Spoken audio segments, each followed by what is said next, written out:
Welcome to Shardcast, the Brandon Sanderson podcast. We're a bunch of mega fans giving you the discussion and, of course, a lot of opinions about Brandon's works and the Cosmere. I'm Eric, and joining me is Ian. Hey, I'm Weiry Writer. And since this is take 2 of this episode... What? How dare you say such a thing? They decided that, adding a person will make this go more smoothly. So we'll see how it goes. That makes sense to me. I specifically told Bonnie, because she was actually chained in the last Emberdark Mysteries, that I need the unchained energy. And given how our pre-show went, that's going to go great this episode. So also joining us is Evgeni. Hi. I am doing just a little bit of research to see if I can show and tell something. And I think I can. Oh, good. Yeah. So I was cleaning up. Hi, I'm Argent. I was cleaning up some old convention merch and stuff and sure. promotion-y things. You do accumulate a lot of swag of various qualities. Yes. People do give me things, and I also love getting this sheep that I got from Nexus. Oh, I got one of those too. How did they make him so blurry? There we go. We got there. For the person who blurry. had a sheep costume with the name tag Molly and said, "Remember I remember me." that one. Oh, I wish I didn't remember that one, but I do. Just hand it anyway. So one of the things that I found in one of my bags was this business card for or by Tessellation pattern. Sorry, let me enunciate that a little bit clearer. Tessellation patterns, not desolation. Tessellation patterns. And that's what this episode's going to talk about. We're not going to talk about Emberdark Mystery. We're going to talk about the desolations again. Yeah. You're like, it's a Fibonacci sequence, damn it. But deep cut. But they have 3D printing and engraving things, and they have shadow box art, which if I were better prepared, I would I'm looking at them on the website. But yeah, I don't have anything to show for it right now. Did you get this from a Brandon event? Yeah, that was from I think they were at Nexus. Oh, okay. Yeah, so they do have, the reason I bring it up is because they do have Sanderson stuff. There's a Tress shadow box thing. There's shard bearers and stuff. Okay, this was the part that I was trying missing. to find the link to how this is relevant. You've shown off chewing gum, so I'm it's more interesting. I threw it away, by the way, because it was it had expired about 2 years ago. The chewing gum that I showed off. Okay, sure, great. Okay, well, but yeah, so this is a cool creator that if you want to buy some stuff, they are really neat. Last I checked, they were sold out. Oh, well, I'm glad you shared, Evgeni. But that was a few months ago, so they may be back out again. Our check is in the mail. With your referral code, you can go to this site and buy stuff that's sold out. I appreciate you wanting to highlight creators of hard shit. I love that you don't have one to show. They're legit super pretty. Okay, well, I have another business card. So, literally, Evgeni came up with this plan 30 seconds before recording, I'm sure. I wouldn't say I came up with anything. Also joining us, good God, who has now sacrificed multiple animals to the gods in order to make the microphone work, is David. Hello. Turns out check your microphone privacy permissions, people, because sometimes they will stop your microphone from working. I am this episode on the forums. Not sponsored by Microsoft. Yeah, not sponsored by Microsoft. That's for sure. And I personally don't feel the need to come up with a show and tell if I don't have one. So I don't have a show and tell today. Unrelatable. No, I am here. I came here today with the energy that we were going to be on track. So I feel like I was not prepared for. Oh, yeah. Mr. I Want a Dedicated Hoyd's Wife episode last time. And I got what I wanted, and now I'm ready to get back on track, Eric. Okay, well, helping us get off track, it's fine. How's it going? I am Cosmeregirl, and I am here to do just that and make sure we are not on track at all. Perfect. I will also show off this really cute World Hopper bracelet. You probably can't see it. And it says World Hopper. That came from Nexus. Oh, nice. Yeah. Giving them out. Yeah. Look, I like to think that we were very on track last episode. Just it was not the track that we just got on the wrong train. Somebody, we got on the wrong train. They have those little levers they pull, and somebody had inadvertently left it on the Hoyd's wife. On the Hoyd's wife setting, yes. And we did go on that path. You got to watch that. Yeah, you gotta watch out for that. That's my bad as a host. I need to watch out for the train tracks and the switches, obviously. That's really on you, Eric. I know. Yeah. And I'm gonna go make a meme. am Chaos, and we are actually going to talk about some Emberdark mysteries, which is going to basically be a set of tangents. So this will be tangent cast, and so we will get off track inherently. That's the fun. Do they count as tangents if they're intentional and part of the outline? There's sort of tangents on Brandon's part, in a way. If you think about it, is a valid. It's at least about tangents. Yes. If you think about it. Yeah. Nice. But first, we have a very slight bit of news. Just what everyone's waiting for. Children of the Nameless. What is Children of the Nameless, Eric? I have never heard of this Children of the Nameless is a story Brandon wrote that's Magic the Gathering. I think this was 2018. And the condition was that it would be accessed for free, and then they took down the website, and then you couldn't access it for years. So, nice. Yes, it's been unavailable in English for many years. In English is an important German version. Yeah, I was like, what is Bonnie getting then? Oh, there it is. Yes. Don't worry, I'll link to our Children of the Nameless episode. Yeah. Magic lore explained to us. We brought on the guest. That's right. That's true. We did. But Subterranean Press has released 2 editions. A limited edition that's $250. That's like signed in a slipcase and all of that. And then a trade edition that is still limited to 5,000. That is slightly less nice and significantly cheaper, but not signed. How significantly cheaper is it? What is the price? $45. Okay. So it's still not cheap. But it's a whole lot better than $250. It's not Sanderson, the Sanderson edition price though. That's closer to $60 now. Yeah. So it's true. Yes, but this is also significantly shorter of a story. Yeah, that is a good point. Yeah, it's a novella. I bought one because I do quite enjoy the story. It was actually a fun story. I remember reading it many years ago. Yeah, it was nice. Are they still in stock? Because those things go out quick sometimes. Both editions are still in stock as of recording. Well, okay. They will be out of stock when you are listening to this. Yes, apologies. Probably. Maybe. If this is in the episode, it's probably still in stock. If it's not, Eric's going to edit it out. That's probably true. Yeah, note to editors, remove this part. Well, don't worry, guys. I'm sure you'll all listen to our Children of the Nameless episode right after this. Important thing. Part of the proceeds for these physical editions does go to the Child's Play charity. Oh, nice. So that's good. Which I think is often the case with the Subterranean Press special editions. Charity rings bells, but maybe I'm wrong about that. I'm sure it happens. Rings bells. But because Brandon, you're thinking of Salvation Army, Argent. Yeah. Oh, okay. Yeah, they have done special editions of Brandon's books in the past. They did a Perfect State at some point, and some of the Legions. It was a Perfect State Shadows for Silence duo box, I think. There was 2 things in this. It had a slipcase. I have it downstairs. Okay. Yeah. I have it.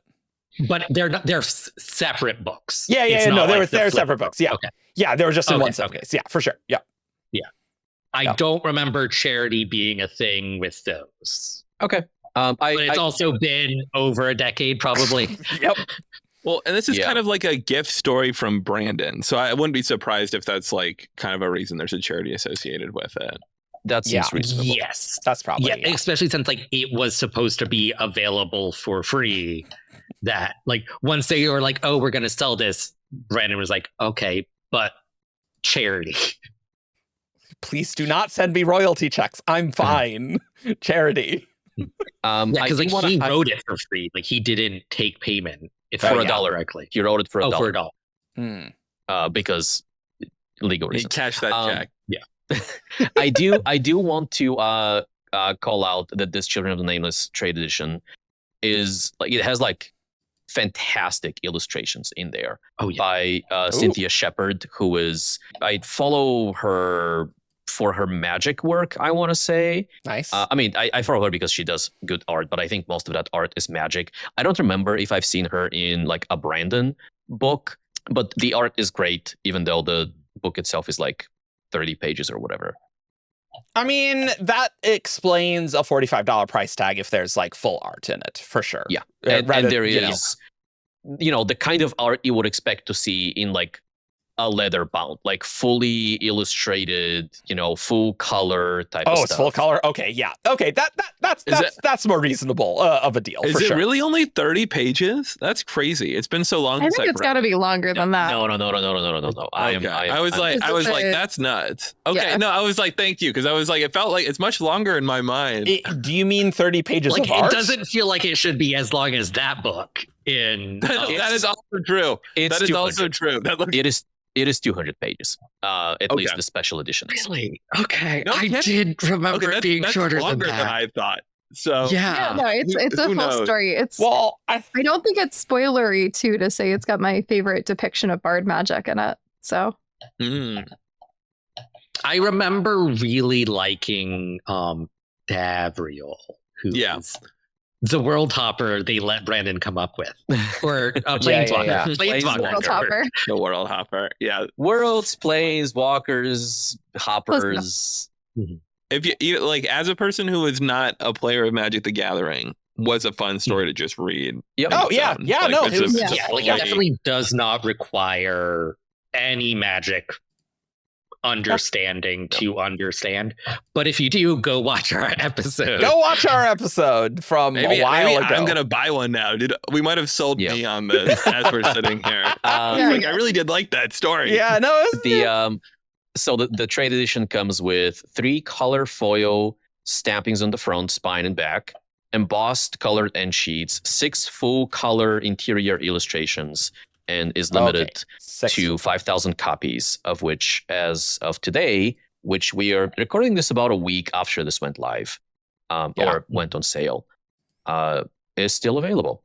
And then the deluxe version, which is not available, has like fancier trim, fancier binding. As far as I can see. The $250 one?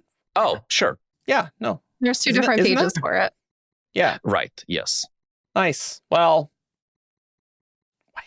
why is it square? Who knows? I'm not why is asking this? that Why question. is this square? It's weird. What do you have against squares? Funky book.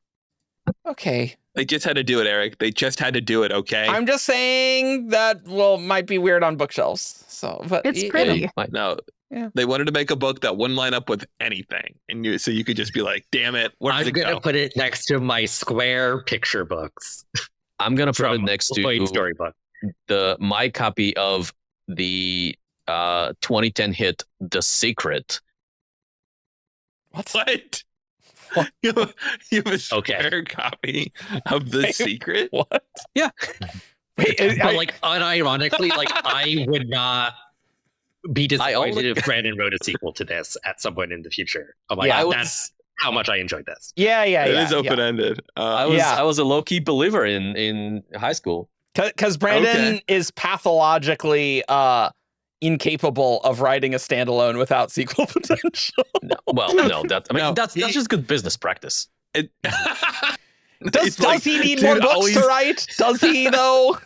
He doesn't. But a smart man's always building himself a backdoor to a sequel. I think the only thing that's of Brandon that we haven't done is we haven't done a Moment Zero podcast.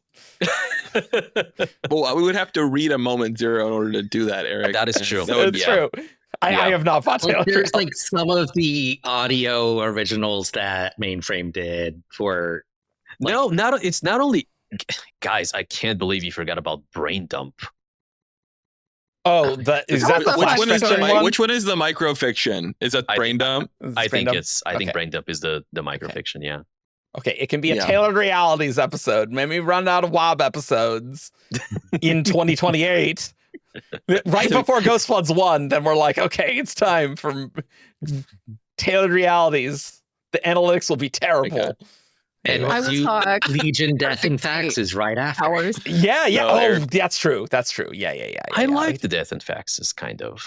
I still haven't listened to it. I remember bought when it. you guys did a long Lux episode. We did, and we were too hard on it, and I still feel bad about it. I don't know if we. This was not a good book. Well, David hosted it, so he was in control of the train tracks. I It think could have been a good book. no. I But it think that wasn't. I think that we felt more positively about it than we managed to communicate. Ultimately, it was just a thing that we felt about it afterward. I do But, think that can I don't be an believe it issue, was for the sure. commercial success. Well, I don't Mainframe doesn't believe- exist anymore, so yeah, evidently not. Yeah. Yeah, and I don't believe that the people are demanding more. So, Yeah. you know, It's unfortunate because it ended on a cliffhanger. well, you always want to do that. Well. Yeah. No, you don't. You don't need to do that all the time. See our conversations from a minute ago. But Brandon Turns doesn't know out- how not to make it too cliffhangery. He does know how to That's true. mostly tie it off. turns out, like, if you're working in a author space that is renowned for like continuity and like interconnections, maybe work on continuity a bit more. Yeah. A bit more. The existing Well, books. it is so funny because it's one of the, like, you probably, I wonder if there'd be an NDA or something, but you'd be like, you could definitely have brought that to the community and been like, hey, does anybody want to read this and be like, what's wrong with it? Does anyone want to beta read this? Well, cool, guys. Our Children of the Nameless episode was March 15th, 2019. Our Lux episode was September Jeez. 11th, 2021. September 11th, hey, there you go. Perfect. What? That's, I don't know. It's just, that's an interesting date. But that's, I guess, when the episodes come out sometimes. There's interesting That's dates. true. That's true. Anyway, now that we've blabbed for 20 minutes, maybe let's do the actual episode. So great. So we're starting strong, guys.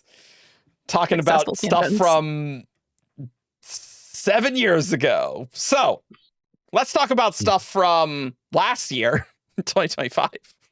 I mean, I Instead think of some of the recommending a things we pre-COVID episode. some of the things we are going to talk about are going to be from like 7 years ago because they're going to be Sixth of the Dusk things. Six of the Dusk was more than 7 years ago.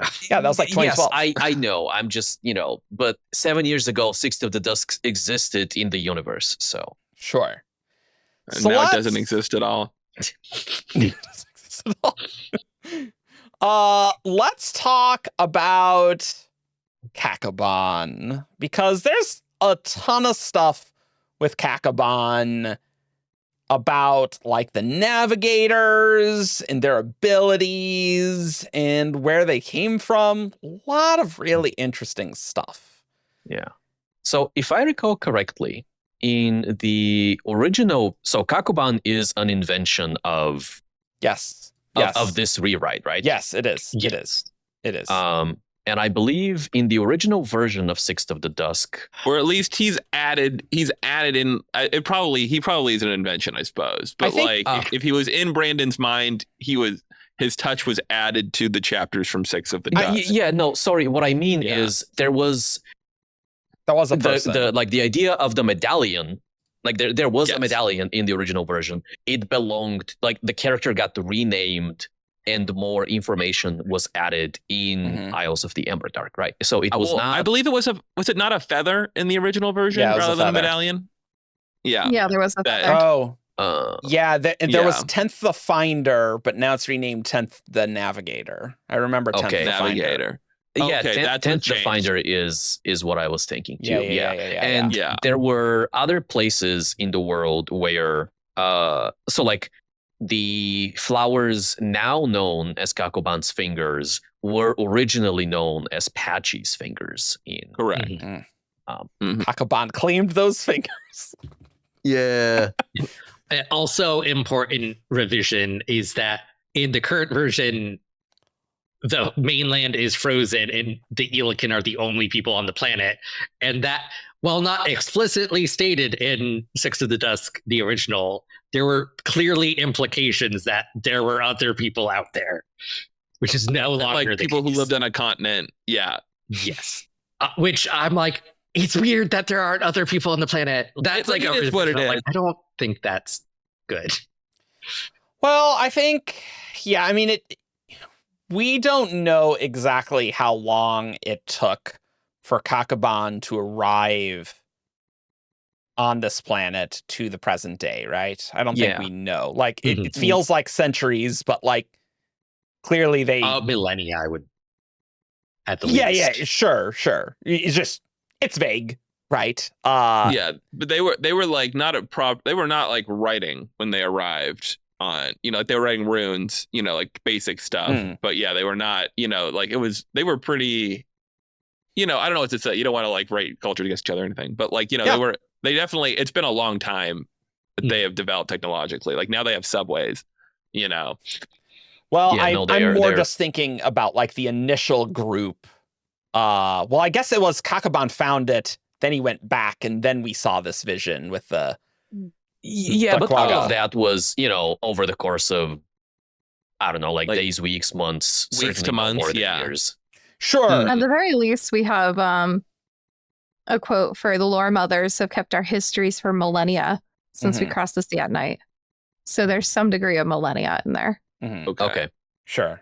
Yeah, okay. In that case, then I would expect there to be more people. But like if it is 1,000 years and not very many people made it through and survived Patchy, right? Then... Well, like, I more mean there's like people who are not Elikin on the planet.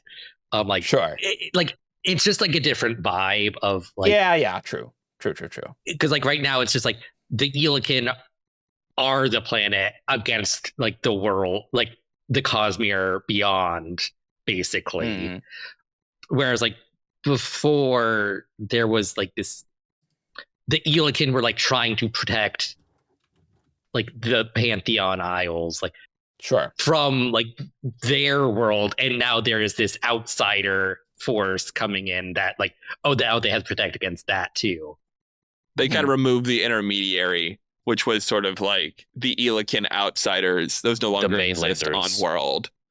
Like it's just the off-world interlopers. Like the Elikin are seizing the island from themselves a little bit, Yeah. They're like a kind of a lone culture on the whole planet. Did they say that they've populated the continent at all? I can't remember. No, it's like there might be outposts, but it's not widely inhabited. It's the home isles that they live in, like because the mainland is a frozen desert. They don't go there. That's funny because that is, he sort of did like an inverse to Elantris, because that's what they used to say about the lands north of Teod and like kind of like the glossary and whatnot. And then he invented the Rose Empire. And he's like, no, there was lots of land up there. Of course, it's not frozen up there. Sack is still from the mainland, though, right? I think it still says that he's a mainland bird. Yeah, that he brought and got the worms, right? And that was the secret, right? Because the worms had the thing from the perpendicular. Brought the chick. Yeah. Yeah, mainlander bird. Yeah. Okay. So Cakoban. Where do we think he's from? I don't know. Yeah, so we had the quote earlier, which is that the Elikin have been here for thousands of years, because their lore mothers have kept history since they crossed the sea at night, right? We know that prior to that, if the vision can be trusted, but I have no reason to think that it can't. I would trust the vision more than the lore mothers. Like the vision seemed pretty secure and actuality, right? Yeah, benefits of the spiritual realm, right? Yeah. So they were crossing Shadesmar Mhm. from somewhere else where they were being chased. Were they being chased or like Yes. hunted or something? What's the exact word that was used there? Where is it? The lore mothers have kept our histories for millennia since we crossed the sea at night to escape killers who would have destroyed us all. Mhm. Okay, so they're not necessarily being in pursuit. Like they could be just refugees instead of people who are being actively hunted. Yeah, it certainly. I don't think the Mhm. vision implied that. Like they were more stressed with, the monster and survival Mhm. than Yeah. like another Mhm. group chasing them, right? Yeah. So Yeah. either More something pressing issues. either something happened on their world, like an empire rose to power, Sure. or maybe their world was invaded. I know that back Yeah. when the book came out, people were wondering about like Autonomy's Men of Gold and Red. Sure, Mhm. sure, yeah. Yeah, because like we have stories of empires and vast cities in wars with no place they could have happened, Mm. except maybe the frozen mainland to the south, but there's no archaeology to support those assumptions. Yeah. So like, Sure. Which I think is there to establish that they are the only people on this planet, mhm. and have always been the only people on this planet. Which like Mhm. makes sense. It's really hard to get through like Yeah. the perpendicularity. So like, that all checks out, right? Yeah. And I think like they're notable for being able to navigate in Shadesmar. So if their pursuers were Like- pursuing them from their homeworld into Shadesmar, they would also be like, I think that it makes sense that they're mostly wandering around Shadesmar, primarily stressed with survival and finding a new home. Yeah, rather than having and like some being able to navigate the Emberdark specifically. Yeah. Which right now, like no one else can. Which I think is interesting that however they got the ability to navigate originally from whatever planet that is, it doesn't seem like that still happens anymore, or at least it's very difficult to get or whatever. Like it's not like a thing where a group of seekers from Scadrial went off and were exploring the Emberdark and there's still that genetic potential. It seems like that's just that ability's kind of been forgotten in the Cosmere. I think that's right. And I think if you think about them like let's say they were like a Horn Eater like group, Sure. that lives near perpendicularity. Somebody sees the perpendicularity, they run away. Tale as old as time. Previously they have access to all the pure essence of this shard. We see Cakoban, he consume something, correct? Yeah, he Yeah, has it's like a Yeah. golden liquid. It looked Yeah. honestly Sure. exactly like purified door, right? Like a gold. Well, Well, it was golden. oh yeah, because purified door wasn't golden; it was more like just white, right? Yeah. Yeah. Okay. Cool. So, so they have this potential. They've got this fuel. They eventually come to. Presumably they don't have a continuous source of it anymore now that they're running around. They come to this planet. They can't permanently occupy Patchi because of how dangerous it is. They have to retreat. So even if they have this potential, or like it's being transformed over time, through them as a people in some way, like it transforms into something else and it can be activated in some other way now, because even though they don't have that original fuel, something else kind of can happen over time. I was referring to something that's slightly different of just like Okay, sorry. the origin perpendicularity. Like if this group left through that perpendicularity, that old perpendicularity, like maybe it doesn't exist anymore. But like then a different group could potentially occupy near that perpendicularity. But we don't see that navigator ability. But I totally agree with if it's like understood. it is like genetic. So if there's no genetic link to the Illican, then like that ethnicity left and that genetic potential went away. Sure. Yeah. That's how I see it. The Illican, just like many groups in the Cosmere, have the genetic / spiritually genetic potential to develop navigator abilities, they had those back on their home world, and there was probably a perpendicularity there because they escaped, right? So that perpendicularity probably like either unlocked or enhanced those abilities. And when they moved over to First of the Sun, I like the idea that, they couldn't settle on Patchy where the perpendicularity was.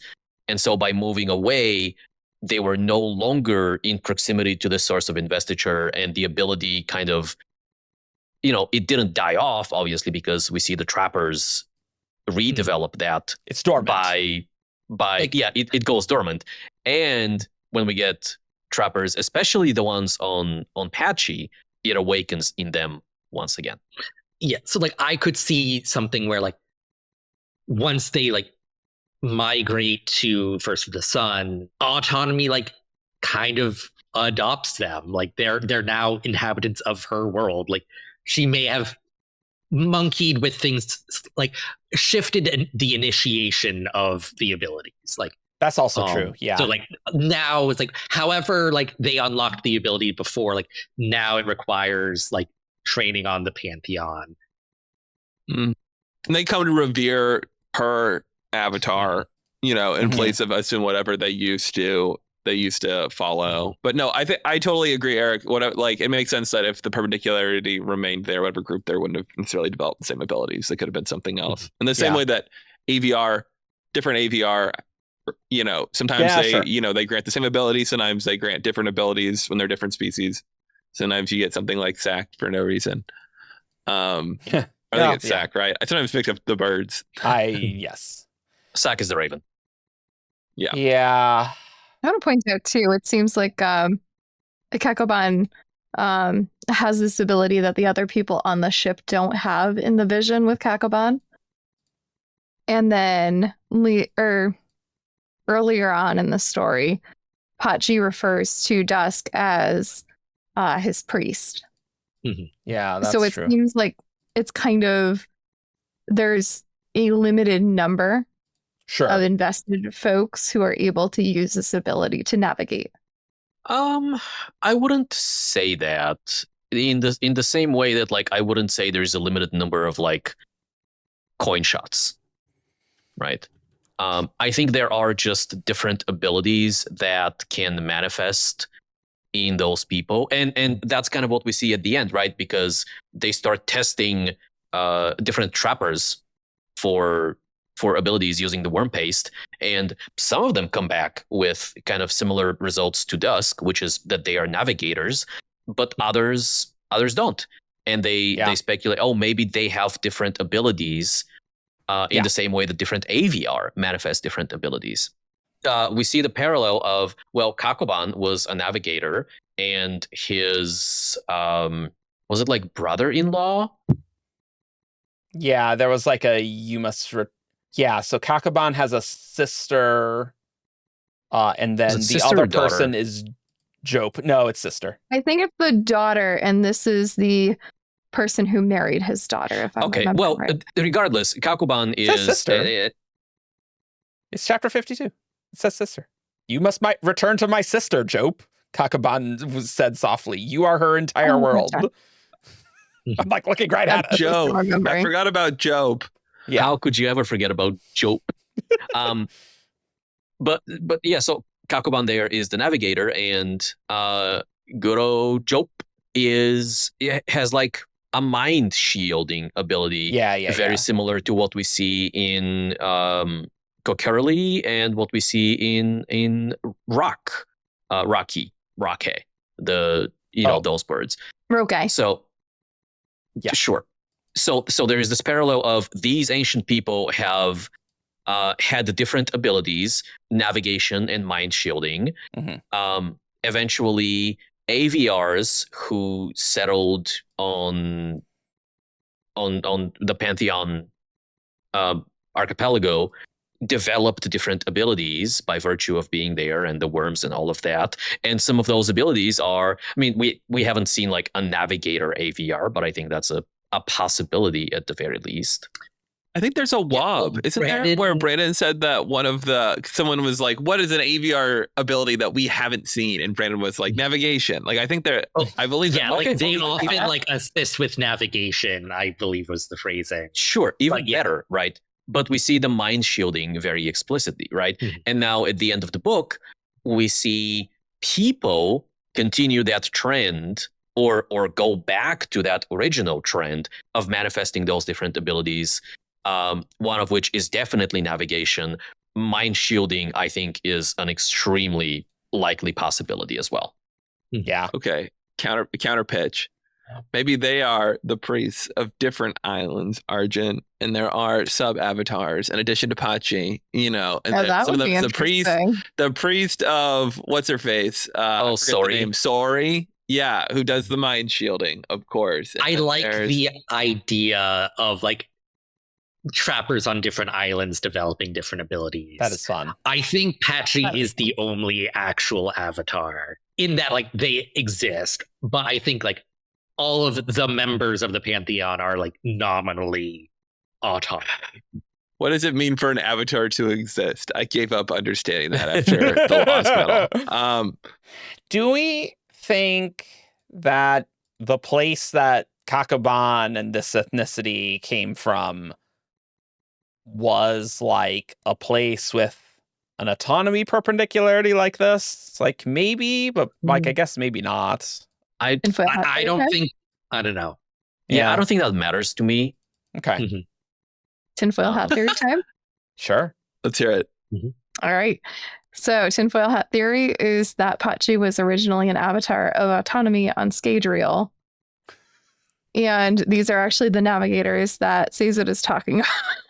No. Okay, so you gotta read this quote about the Bennett Bennett culture. Yeah. Bennett culture. I love that. Is it Bennett with one T or Bennett with two T's? I don't know because it was inconsistent in the original. I confirmed it's one T. Well, in the original, it wasn't always during the trilogy. It was inconsistent. So, but I do think it might they have been fixed two it. N's. I can't remember. It was something like no. There that. are two N's. Why don't you read that quote, Bonnie? That's a good quote. Let's hear it. Sure. So this is from the Final Empire. Sazed smiled deeply, walking into the room. Of course, Master Kelsier. Lately, I've been thinking that you should hear about the truths of the Bennett. They fit you quite well, I think. The Bennett were a highly developed people who lived on the southern islands. They were brave seafarers and brilliant cartographers. Some of the maps the Final Empire still uses were developed by the Bennett explorers. Their religion was designed to be practiced aboard ships that were away at sea for months at a time. The captain was also their minister, and no man was allowed to command unless he had received theological training. And then Kelsier says probably weren't very many mutinies. Sazed smiles. It was a good religion, Master Kelsier. It focused on discovery and knowledge. To these people, the making of maps was a reverent duty. They believed that once all of the world was known, understood, and cataloged, men would finally find peace and harmony. Many religions teach such ideals, but few actually manage to practice them as well as the Bennett. I would interesting. We know from a recent WOB, autonomy was on Scadrial. That's in the true. Past. We will talk about that. But on like WOB. Trell. Yeah. Also patchy. Here's my counterpoint: is that I think that the cultures that Brandon are basing, like the people, the people of Pachi on, are not traditional map makers. They make maps. They are wayfinders. They have their own versions of maps depending on where you go, but they often don't look like what Western maps would look like either. You wouldn't call them cartographers. More like the Polynesians exploring the Pacific. If you're thinking about that sort of stuff, from my understanding, that is quite a bit different from people who are doing making the Mercator projection, which I think is more what is being described of the Bennett there. I think it's an interesting parallel. And I like the idea of every other terrorist religion being autonomy doing a different puppet on Scadrial. That's very amusing to me. And I would love to see fun. Jawism pop up. If you find me a Jawist in the Cosmere somewhere else and they were like, oh, the Jaw is a real avatar, I'm down. That would actually be pretty sick. But Brandon has commented on not all of the other religions on Scadrial like are connected to things, but like they do like are sometimes like are reminiscent of things on other planets. Like there's like the one about color is like, was that connected to the iridescent toads? It's like, no, it's not, but like they're like seeing similar things. Yeah. There are but, shadows, quote. I mean, like when you have these like Cosmere-wide phenomena, it makes Mhm. sense that, you know, people on different worlds will look at the magical nature of color and go, hey, maybe there's something to this, right? But ultimately, like I don't think the timeline works out Yeah. because the Gillikin have been on First of the Sun longer than like the Bennett would have left. I will say, when Brandon says like the lore, was it the lore mothers? Mhm. Yes. The lore mothers say like the millennia since we crossed the Night Sea. And in my experience with Brandon Sanderson timeline stuff, I would say that could mean as short as 1,200 years. Like I would Yes. say, Yeah, just it like could- it would be like it would absolutely be agree with like this. it does not mean at minimum 2. It means more than 1,000. Yeah. You know, is Yeah. what I would say. Is it not necessarily, but just that's like, you know, sometimes when, you know, it comes time to crunch the numbers. Yes, You know. I from personal experience, unless pushed, he will default to very large error margins on these things. Yeah. But like I feel like the implication at the end, like when they identify like, oh, like Frost was the dragon with them, Mm. that like it was a significant amount of time ago. That's He's been around for forever, like Yeah. but like And I agree with that. I don't. in terms of Cosmere. It Sure. was somewhere between 30 and 10,000 years ago. Yeah. Okay, we got this. Oh. I do agree. Mhm. I don't think the timeline works. There is a small part of me that is compelled by the idea of, oh, they are actually Scadrians, and they saw the rise of Alendi, and they were like, I was nope, thinking that too. I was thinking Yep, that. you don't get any of that. With We're that out. army. Exactly, Yeah. yeah. Yes. No, the wars and empires, I was like, you could say that's Alendi's conquest. Oh, for Like, sure. you could see them being 100%. like, Yeah. They Yeah. all absolutely. went to Like- Terrace and went through the holy portals there. carrying their boats. Yeah. Rashek was just like, oh, they there's just like missed a it. disconnect with me of like, Sure. okay, then like, because they're like navigators are not seekers. Like there's a clear difference there. Sure. Yes. Could one develop into the other? Maybe genetically over time. I don't imagine that happening Yeah. Yeah. in that space. Like, because like they get to the cognitive realm and then they're like, we're going to try and figure out how to use turn seeking into detecting the current and learn how to navigate from there. I'm like, the other issue that I had with this was, though the captain being their minister is fun, with Dusk being the Yeah. priest, at least the way Sazed phrases it, theological training sounds much more structured, and I would not say this is how Cakoban is, you know. The exploration discovery, like I was like, there's a lot of that in Dusk and kind of like the vibe Yeah, of that them, is true. like that, That I is true. saw. For Yeah. sure. Yeah. There are some fun like thematic parallels between these, but I don't think it's I like anything it. real. if anything, like I kind of see them as a more migratory people in the early Sure. history of the Cosmere. Sure. A lot like the Iriali. Oh, sure. Yeah. Very Yeah, like we the do have Iriali. those. Just yeah. like having like multiple like migrations of people between planets in the early days. Well, because like they have some their legends, ability right? like makes sense in the cognitive realm. Like Hmm. makes less like on a planet, Mm. like in the physical. Seeking is kind of universal. Mind shielding Yes. is Yeah. But it's particularly well suited for like navigating with the current. And I feel like having like parts of their culture based around that navigation. Sure. Like the way I've always read that is they are like particularly sensitive seekers. Interesting. Yeah. Certainly. It's just like I don't know, like it's like it's a related ability, but it's not just seeking. Like I don't think Dusk can go around sensing allomantic pulses. Like sure. When I say seeking, I mean that as a as a category of the abilities, base. Yes. Clouding, seeking, light weaving, bondsmithing. I don't mean those as like the per planet manifestations.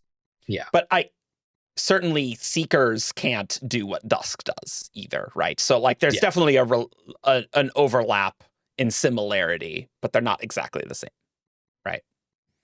There was the same more information on that, I think. For School of Magic. They're the same school of magic. magic. They're different abilities. What was that, put Bonnie? an asterisk. I think there was more information on that somewhere too. Let's see if I can find that quick. That'd be interesting. Because it does raise the question: what exactly is Dusk detecting, and like what does that how does that differ from? Because it's not just like detection.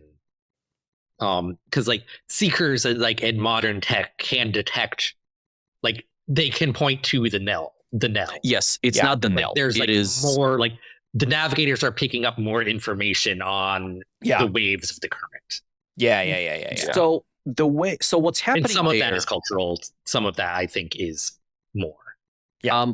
What's happening mechanically when Dusk is navigating, and presumably when Cakoban was navigating, is that the Nell is this large beacon that, as Starlink puts it, or maybe Ed puts it, anyone with like any kind of amount of training in seeking or a mechanical device that imitates seeking can detect, because that's very loud and can be heard everywhere, right? Mm-hmm. What Dusk is able to do is, as the waves that are being emitted from the Nell pass through seemingly subastrals, is my interpretation of things, like the Isles of the Emberdark. As they pass through those places, for some reason, so in a normal ocean, if you have a wave and there's an island in there, the wave is going to be diminished as it hits that island. For some reason, or disrupted.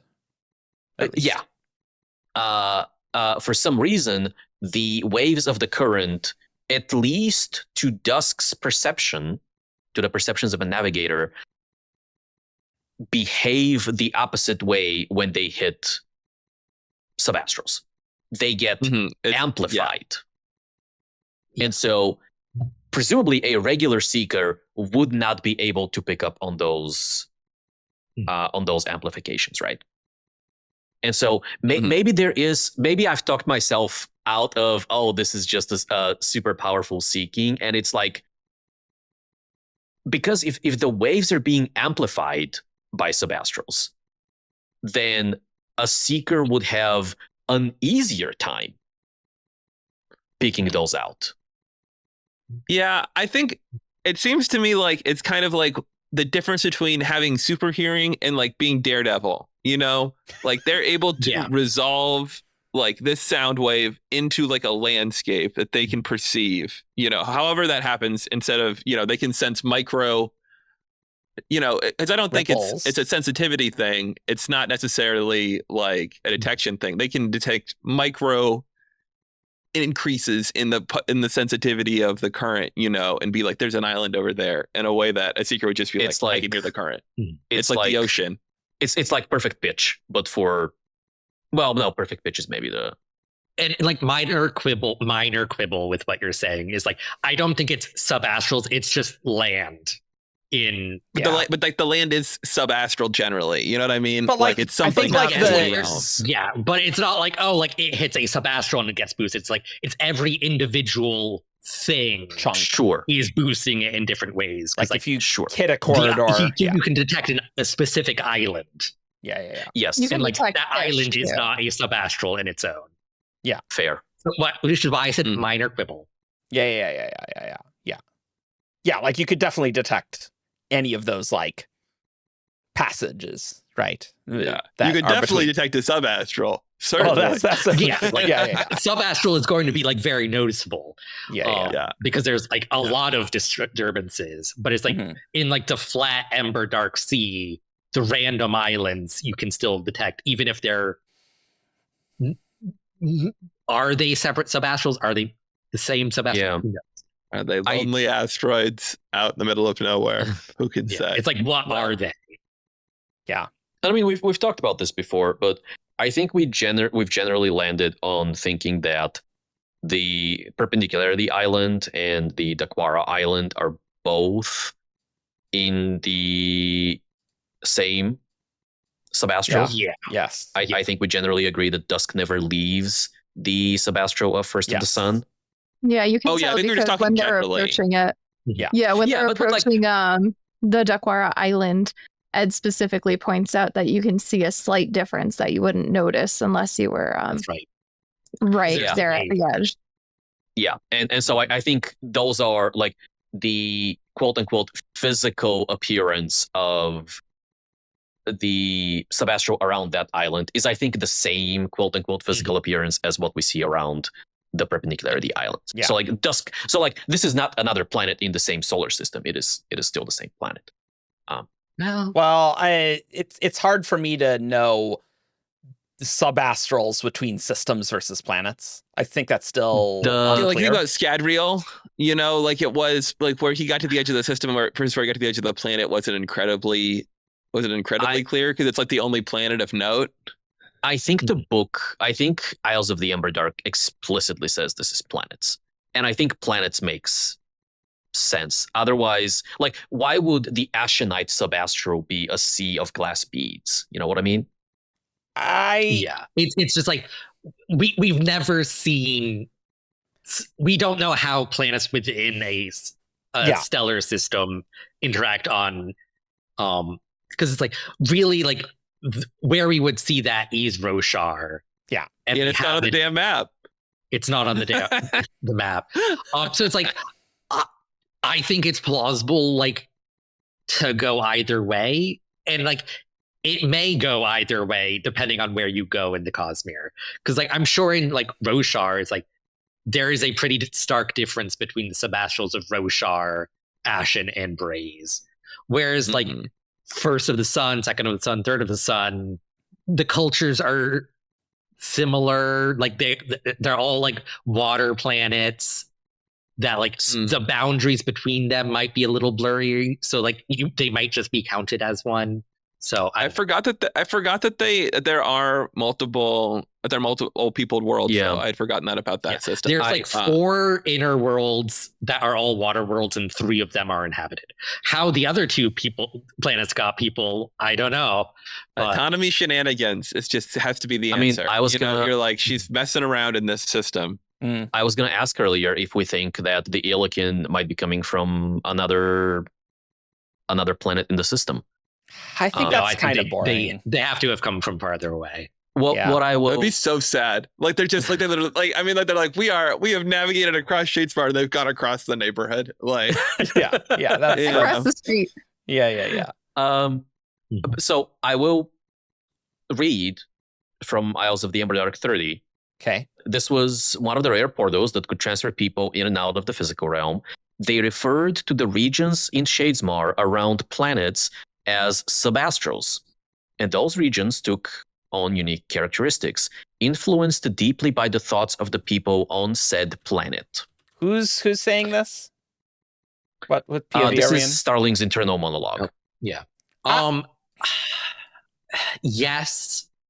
I think the vast majority of the time there's only one inhabited planet in a stellar system. Like, okay, so I would say for this, I can't imagine. You gotta I would say it has to really depend on how people think of it. If people really like, if the world thinks of the 2 worlds being very separate and very distinct, I imagine they're going to show up as 2 separate subastrals. Whereas if you have 2 worlds that are in constant communication, I almost wonder if you would imagine those as combining into one subastral. Because Interesting it's just thought. being so cognitively based. Like imagine if you had one world that both are habitable, but only one has people. And then like they are advanced as a big empire and they colonize the second one. There probably wouldn't be a distinct subastral, maybe, unless until things like really progress. Like that would probably take a long time.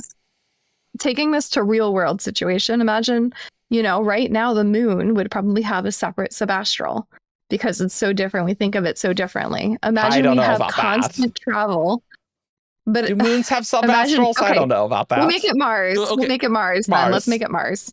So But Mars would have a separate subastral because we think of it so differently. But imagine I don't think it would, though. terraform it. So this is the point I disagree on. I don't think it would have a meaningful subastral at all because there are no people on that planet to form that subastral. So like people on Earth looking out might like force a little bit of a blip in the Emberdark where Mars would be, but it would barely be a subastral, if anything. A different perspective that I would say is I think there would be something. I believe Brandon's kind of said like everything exists in 3 realms. So there is a cognitive aspect representation of Mars in Shadesmar. What is it going to be? It's going to be like a 10 square foot patch of ground that's grafted onto the side of the enormous Earth subastral that you could walk out there and be like, oh, by the way, that little patch represents Mars, by the way, and you could go there and like if you were to somehow make a perpendicularity, that'd be where you'd want to be if you were going to drill through. But I don't think that like it's going to have a meaningful separate like topographic Shadesmar basin that is Mars. Like until, as Bonnie's saying, maybe something changes. And the way I'm thinking of this is if we send out like a space mission to Mars and they start hanging out at Mars, really cataloging things, I could see it developing its own distinct Mars subastral based on what they're finding, how people who are over there are thinking of it. But then take it another step, make space travel much faster, build a Dunkin' Donuts and a McDonald's over there. And I think you're going to start seeing the subastrals kind of combine into a similar subastral. To your point, Evgeni, like, would they technically be separate subastrals? Yes. Would they be virtually identical to each other?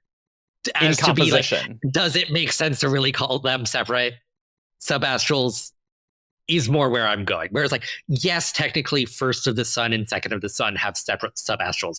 They are identical to one another, and like, you'd really have to look hard to find the boundary between them. So at that point, it's like it's just they're all sharing one subastral. I see your point, and in some ways I can agree. The places where I'm a little iffy about is one. I still feel like there's going to be distance between those. So we might be looking at like 2 very similar isles in Shadesmar that have, the same kind of ground and water inversion or lack of inversion, the same kind of like quote unquote physical characteristics and stuff like that.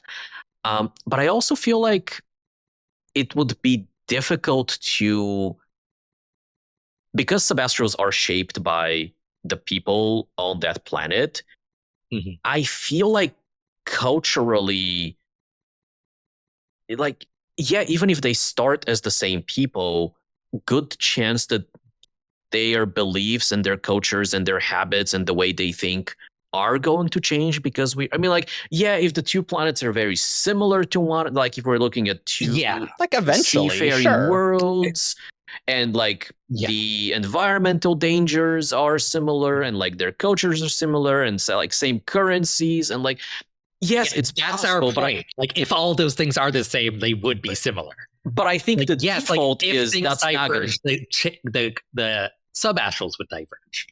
We're not saying that. The important point here is if the other inhabited worlds also have seafaring cultures, because Ed specifically says we sometimes see subastrals like this one near seafaring cultures, where the unsea becomes the dominant feature instead of fully solidifying, even for oceans.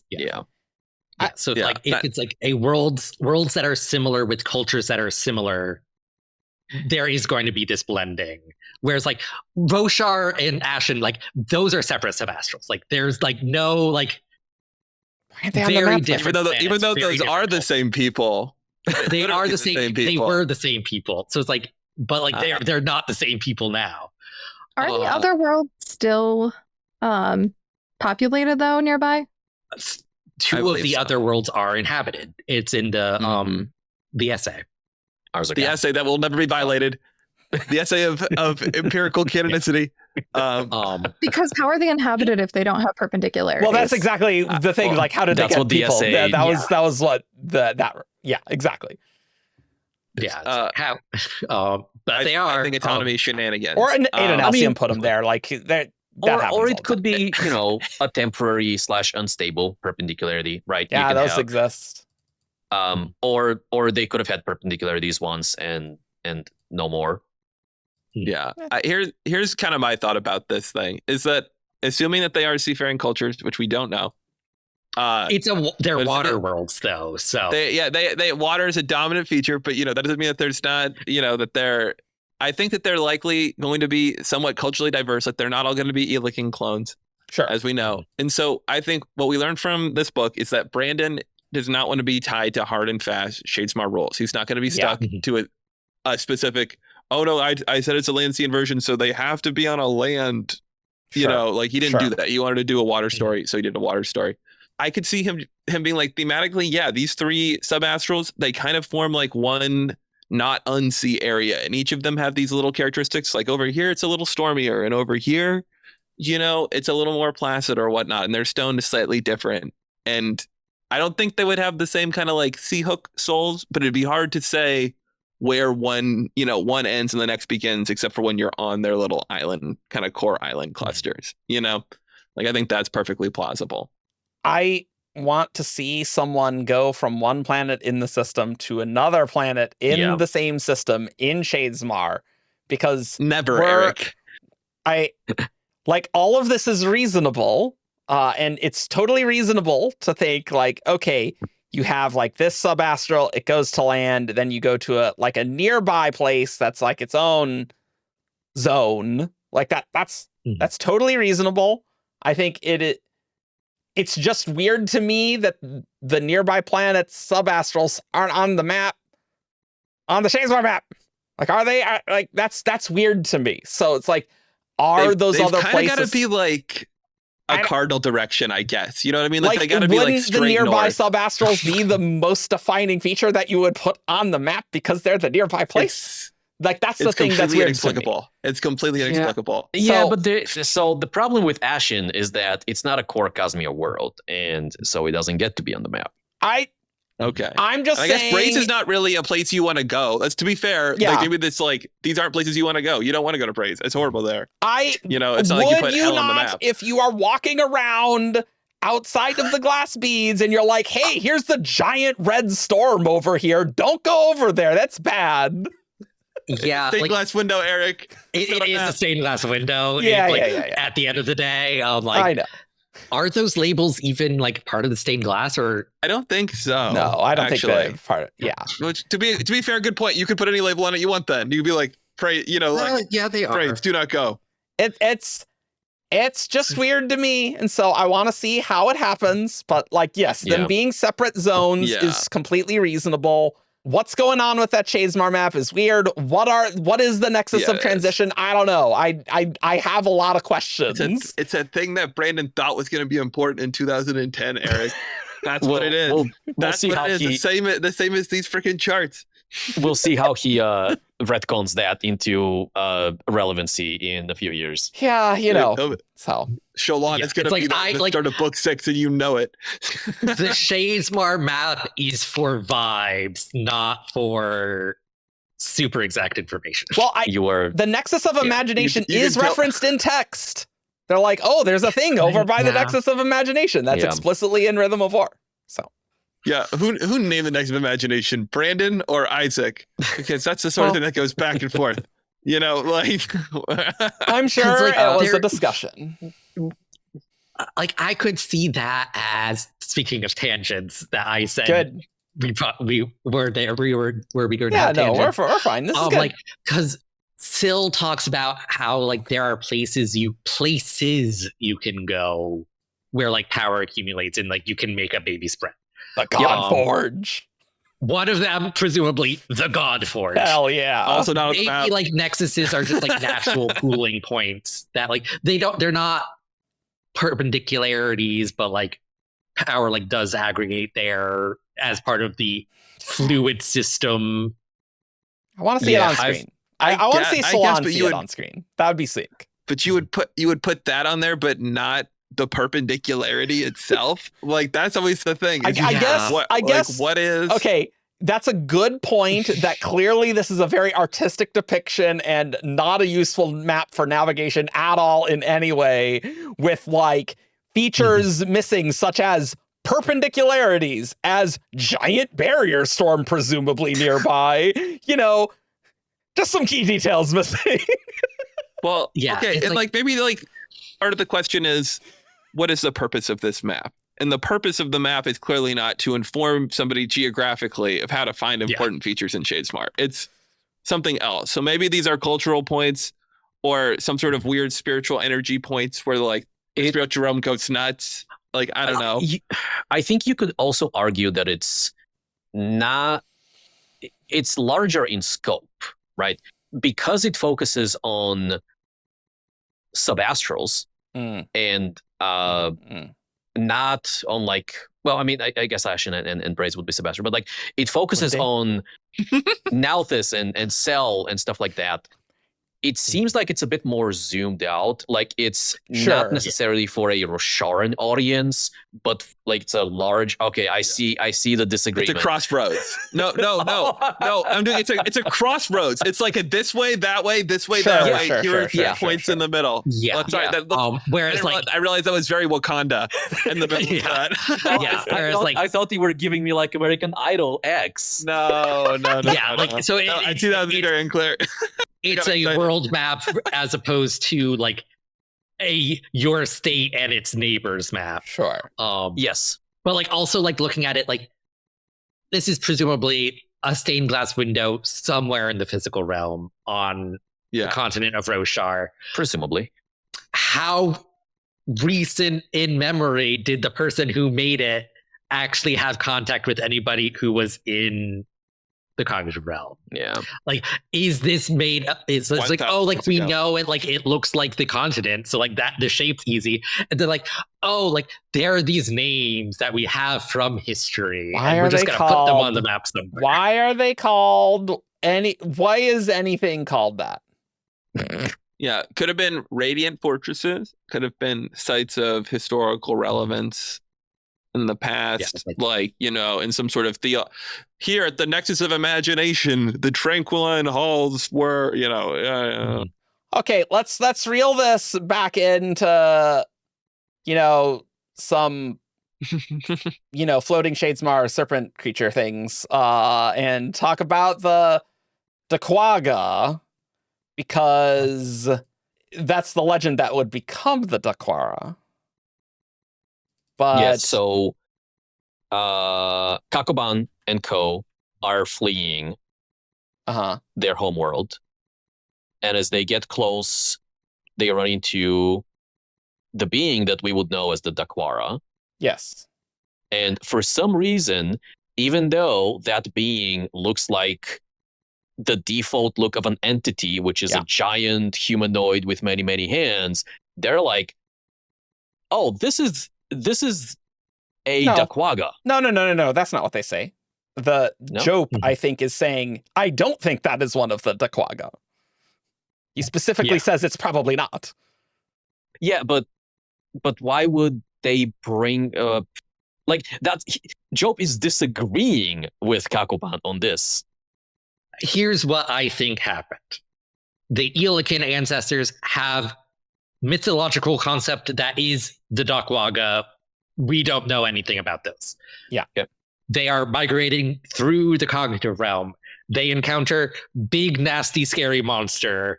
Some portion of the population. It points at it and says Daccwaga and are afraid. Okay. Some people are like, I don't think so. Like, I think this is something different, but like cultural weight of like, no, Daccwaga, run away. And so like over time, like the cultural like becomes the story of the Dakwara, and that becomes the entity, and the entity becomes the Dakwara, and all of that. So there's there's the scary thing that we don't know what it looks like. We see a scary thing. Oh, it might be this other scary thing that we know about. Yeah. So like there was some disagreement, but like the weight of culture makes it so like that thing like not a Daccwaga, but it becomes the Dakwara. Yeah. Which implies that there's something that was the Daccwaga. Yeah. Maybe. At least in their culture there was. Yeah. There was a there was at least a cultural concept that was the Daccwaga, whether or not that was a real physical creature or a cognitive creature like the skull snakes or what have you. Like, who can say? Really, in the Cosmere, it could be either. And the Dakwara, it looks like a skull snake, doesn't it, for the most part, or at least similar to one? Like a giant skull snake. Yeah. It's not. No, it's more like a giant cobra. The skull snake. It doesn't look. It looks like a snake. It doesn't look like a skull snake. See, that's interesting. You know, because like that came from something. You know what I mean? Like whatever that was. Like it wasn't like it just kind of they grafted onto a nearby fear that they also had when they were in Shadesmar. Yeah, somehow they latched onto like the idea of a serpent, a tail as long as the ocean, as part of the conceit of the Dakwara, and so like that's the form it takes. Yeah.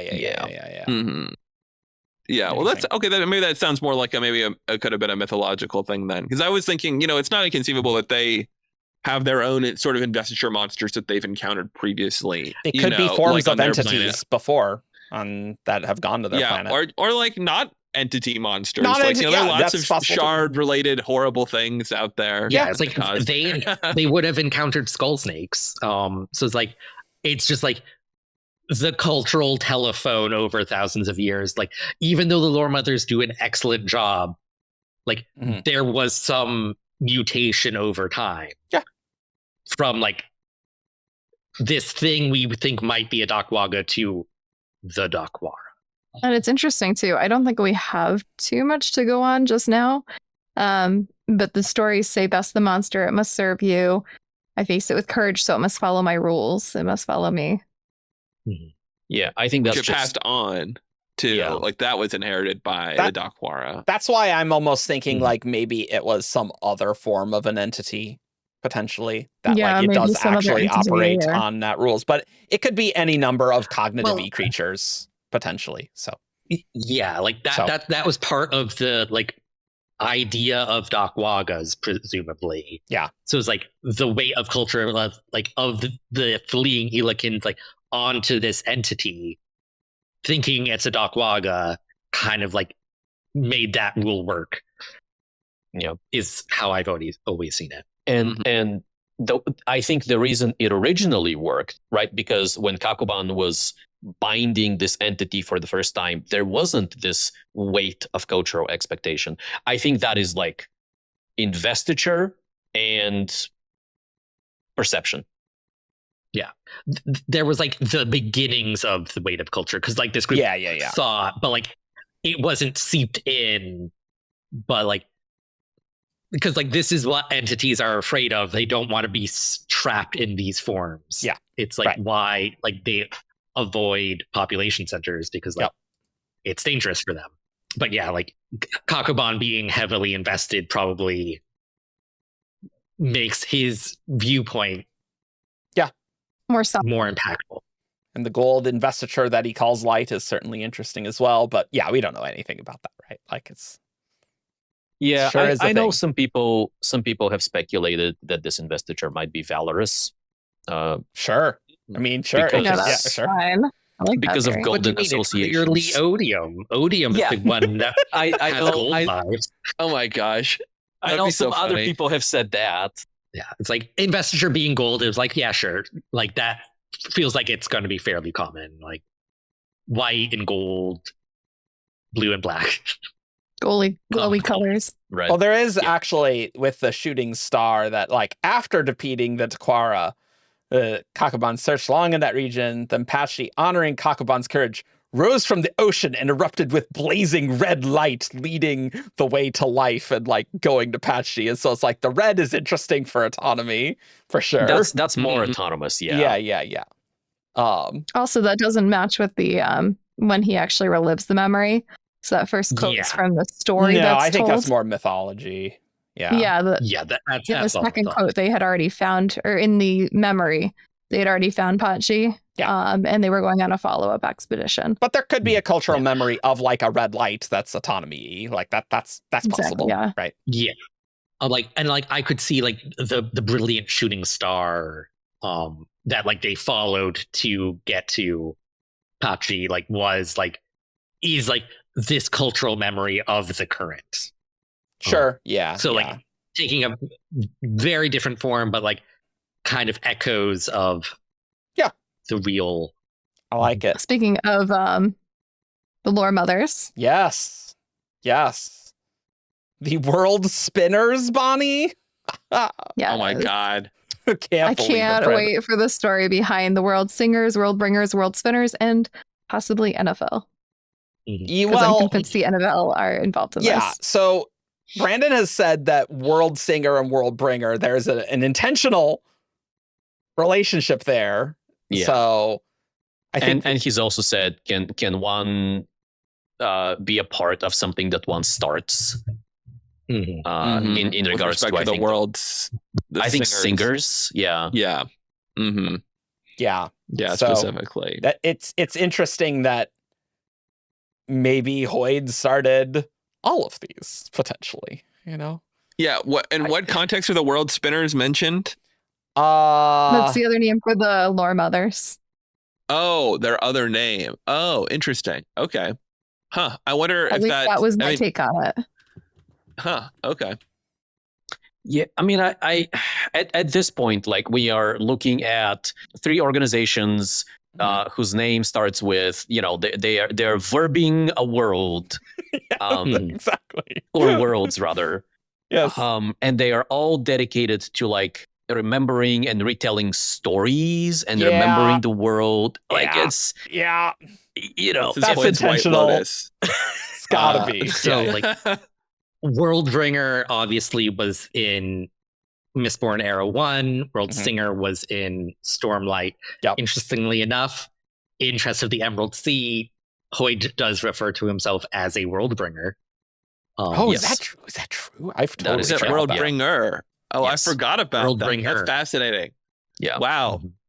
Chapter 24. Worldbringers like myself spend decades. I'm sure someone would have flagged that. Interesting. Yes, someone did flag that. That's yeah.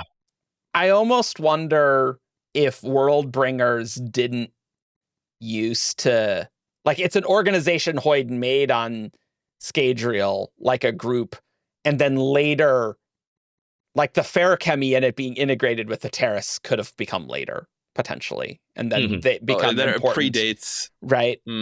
Like, and maybe like some of the original Worldbringers were ferrochemists. Like, that's fine. Although Ferrochemy has been, Ferrochemy has been part of Scadrial as far as we know for as long as Scadrial has, it's not like Allomancy where it needed like the Rashek's ascension. Yeah. Yeah, it just feels like they were very culturally important in Terrace in like that classical era, and that doesn't need to be the case when they were first started, right? Yeah. Yeah, they were kind of like the Terrace leaders. Yeah. But it's like that's very interesting because like Hoyd is the one that leads the Terrace refugees in Well of Ascension. Maybe he feels some responsible. Responsible. Yeah. Maybe Hoyd's wife is Terrace. Is a Worldbringer. Oh no, we've come full circle. It's back. Yeah. It's back. We found Lutha. It's that's spicy. Yeah, that's funny. But like, it is interesting that like of all of the terms, Hoyd uses Worldbringer. Yeah. Which like maybe like that's just like the term that is used in the broader Cosmere for these groups. I need to get better at remembering like front of mind like who the perceived audiences were for these stories. 'Cause I'm trying to that's a think good like point, if too. it would have been an audience that Khriss familiar with was the world. first of the sun. Well, Eolican at the very least, not necessarily Eolican. first of the sun. So like, yeah, but- it's interesting. but Like he it's does- Worldbringer and not Worldspinner. He does mention He hadn't written that like book a yet. Hit her though, yeah. he does mention a mythological navigator in there. You know, some Mhm. I think a trapper who like traveled around the world or something like that. And when he describes the sorceress's tower, either on the outside or in the inside, he makes a reference to, oh, you may have seen, you know, talking machines or like or ships like these. Yeah, you're right. Yeah, okay. But So, that is interesting that it wouldn't be World Spinner, but that's fine. He hadn't written that book yet. That's fine. It's probably fine. Yeah. It's probably fine. Yeah, well, yeah. well, and I was thinking more like my initial thought had been like, oh, if it was Skadrians, then that would just make sense, maybe, you know. But Yeah, it's not yeah. that simple. So he Yeah. made a different choice for whatever reason, and he might not consider himself to be a world spinner. I don't know. Like it depends on he might how not. these world, you know, like maybe a disciple of maybe one of his, probably not an apprentice. Those seem more modern, but you know, it's hard to say exactly. All right, everybody, let's get onto a thing that I'm very excited for Bonnie to talk about, because you have a theory about this. And basically, there's one of the more inexplicable things in Isle of the Emberdark when Dusk goes down into a subway and he's going to be pushed. A man's going to push someone on the subway tracks. And then we don't explore this plotline ever. Never again is this mentioned. It just happened.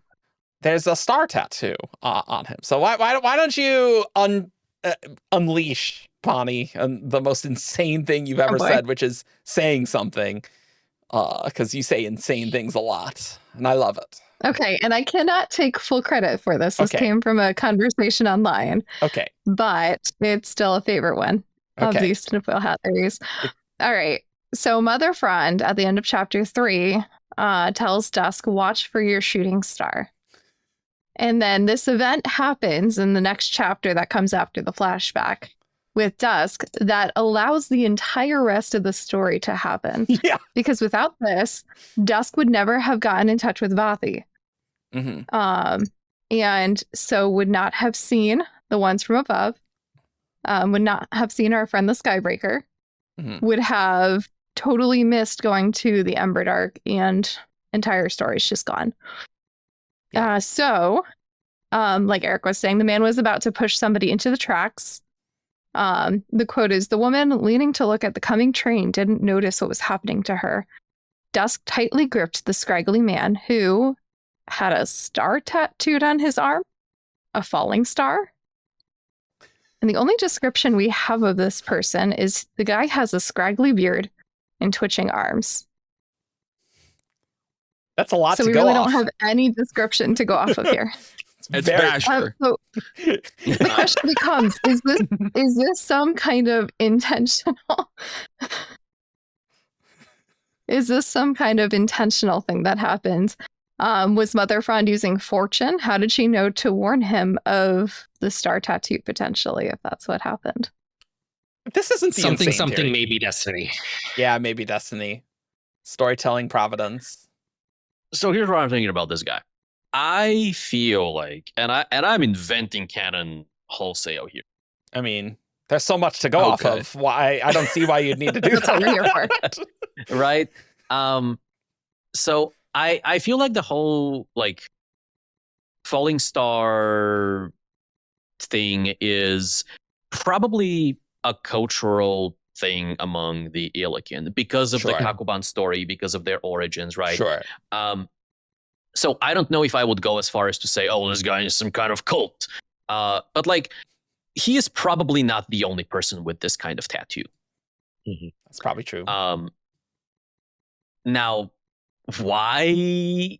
It's also the unsatisfying answer is Well, Mother Frond says this because that's just a thing that lore mothers say because it's part of the Ilakin culture, Mhm. God bless you. And then because she said that and it is prominent in Dusk's mind, he clocks the tattoo and go, Sure. top of mind type of thing. Sure. And The so it is confirmation bias. significant because he prescribes significance to it, not because it is intrinsically significant. Sure.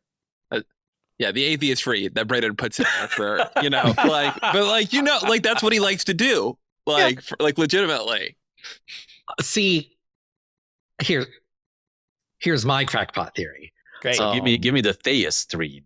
Which no, because it's half and half. Because I think on the side of Mother Frond, what you said. This can just be a thing Nor mothers say. Yeah.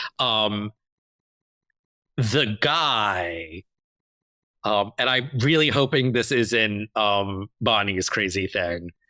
Go for We'll it. We'll find out. We know that people with cracked minds can hear the words of God. Yeah. There is okay. part of a God on this planet. Yeah.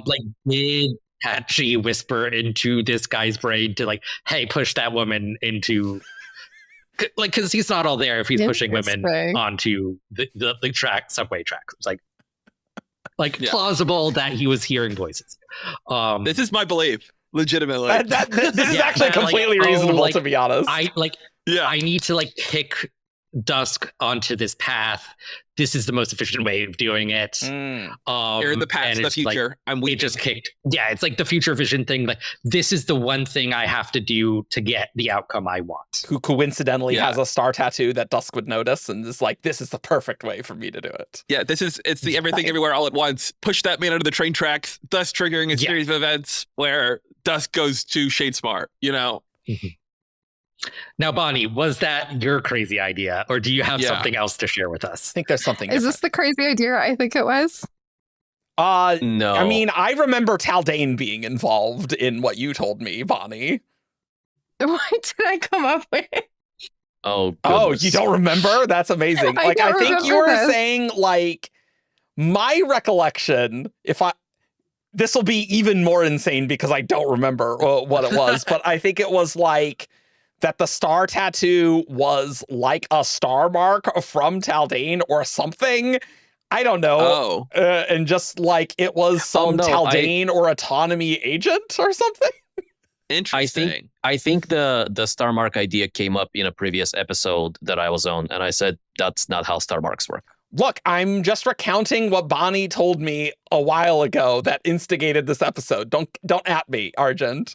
Here. How much do we know about how star marks work, Argent? I believe you asked the exact same question the last time I said that's not how star marks work. Maybe he got a tattoo over his star mark. Did you think about that? Yeah.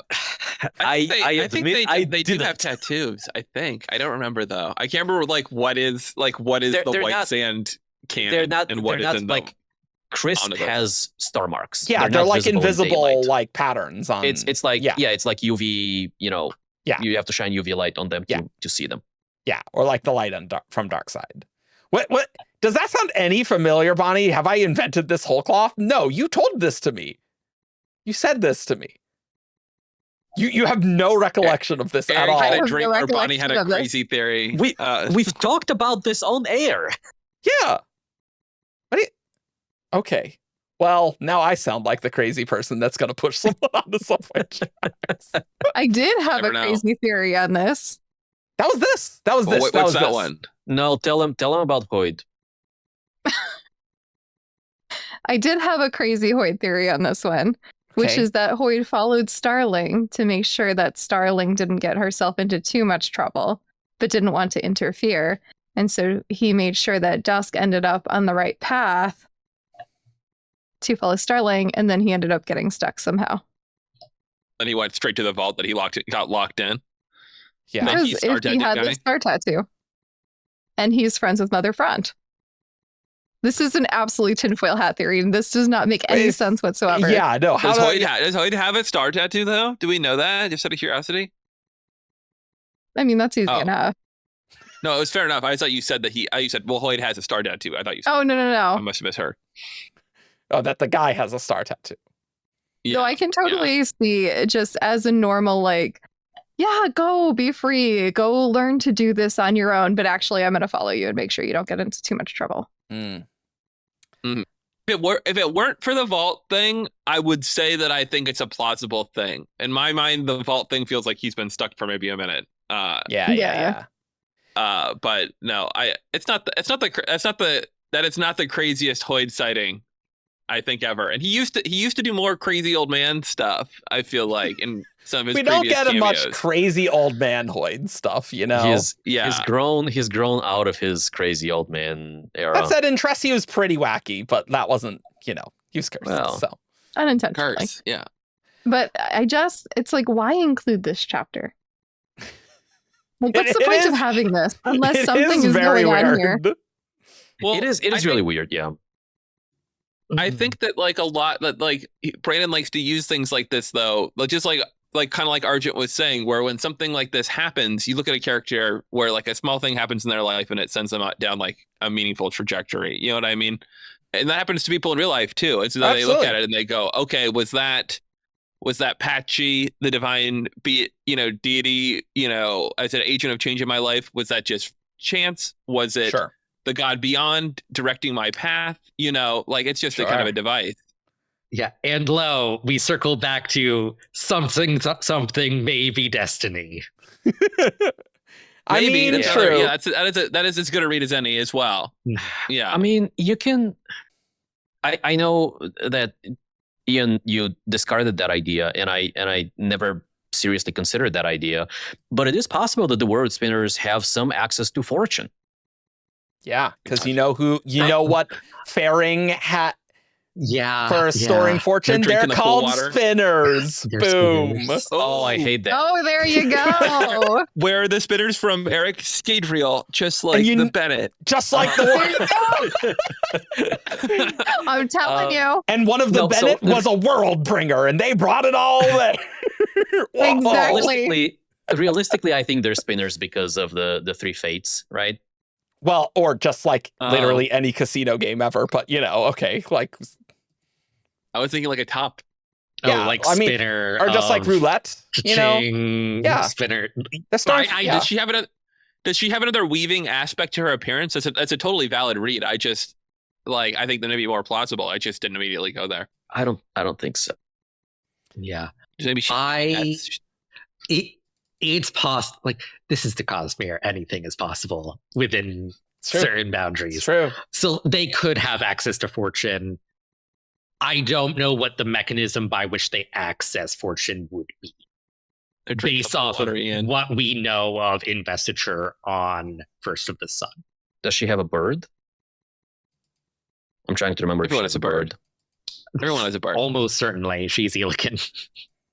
Oh yeah, so bird, but Like it could be a thing similar to how Dusk is seeing his corpse, but it's like a different spiritual sort of like mini access, right? Yes, Maybe. or maybe there's a stack is supposed to be super unusual. Or it can be like much more subtler. Like she's not even like, she's vibing. She's just like slightly connected more to the spiritual than usual, and it's like a kind of passive fortune-y thing, No, I do like that, because that gets into fortune being a ferrochemical trait you can store. Yeah, so many of these are like kind of like elemency, right? Or the metallic artsy, right? Like a little bit. the fundamental force. Yeah, but that's just because it's principles of the Sure. But it being a thing you can store means it's a thing people have. Sure. So, people have innate fortune. Sure. And so usually in game terms, it just makes you luckier. But I talked about this on an episode very, very long time ago of fortune being subconscious reading of the spiritual realm. Sure. Yeah. And like some people are better at that or others, and like you can store how good you are at that. And so like, yeah, you're lucky because you're reading the spiritual realm more subconsciously. And that's like manifesting as an intuition. Sure. Yeah, like she could be accessing fortune without mechanical mechanics. That actually reminds me of Shallan's Wind and Truth. Kalak goes, "Oh, have you always like when she draws things that she's not supposed to have seen?" And she goes, "Oh, have you always been able to see the spiritual realm?" And I think he throws fortune in there as well. I don't see anything about jewelry.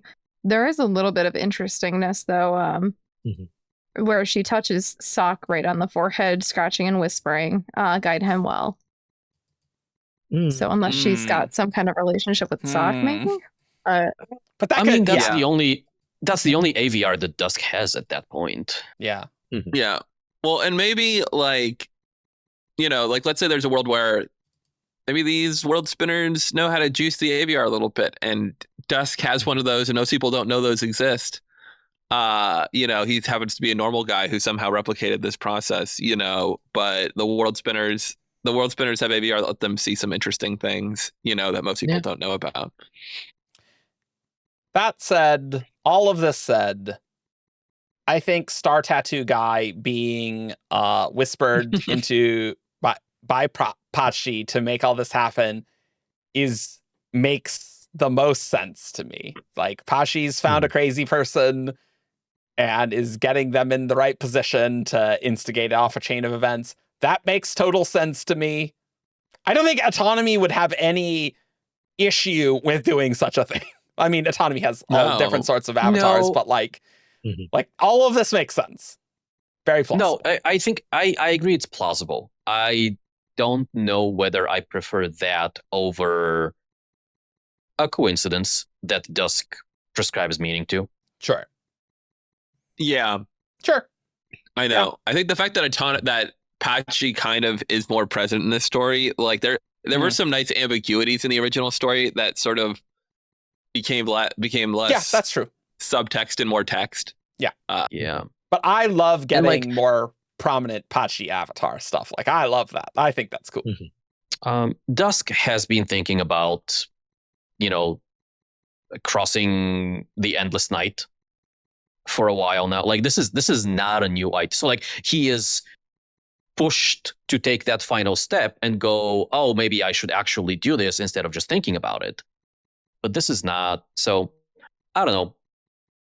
I think that like part of the success though is putting the right person in the right place. So by necessity, because he's thought about it, he would be the person Autonomy would pick to do it. You know what I mean? She wouldn't, if she was going to put the perfect person in place to save her people or give them a chance to stay independent.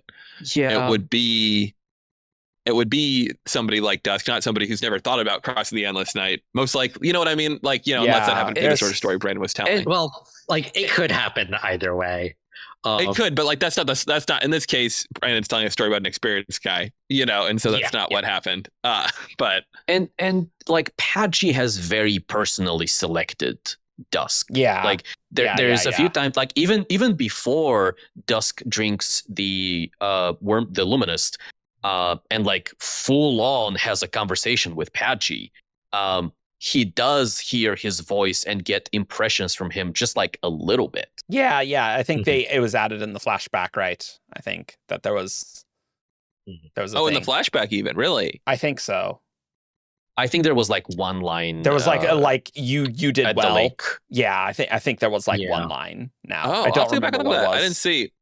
In the original story, one of my favorite little bits is he, right before he gets that crazy vision that like ultimately culminates in him realizing like what's wrong, he kind of yells out to Pachi like, what do I do, and then he gets that kind of very important vision. But that's interesting, huh? I definitely see Pachi as being pretty strong with foresight, just with also Dusk is thinking about at one point how Pachi, the island, is very difficult. And if the island hadn't been so difficult, they never would have been ready to become navigators in the Emberdark. And so it kind of kept the skill going. I found the line. Literally, Okay. it's Dusk and Vathy going into the pool and dunking under. And while submerged in that frigid water, Dusk thought he saw something. Glowing butterflies and an impression, like words. Well done.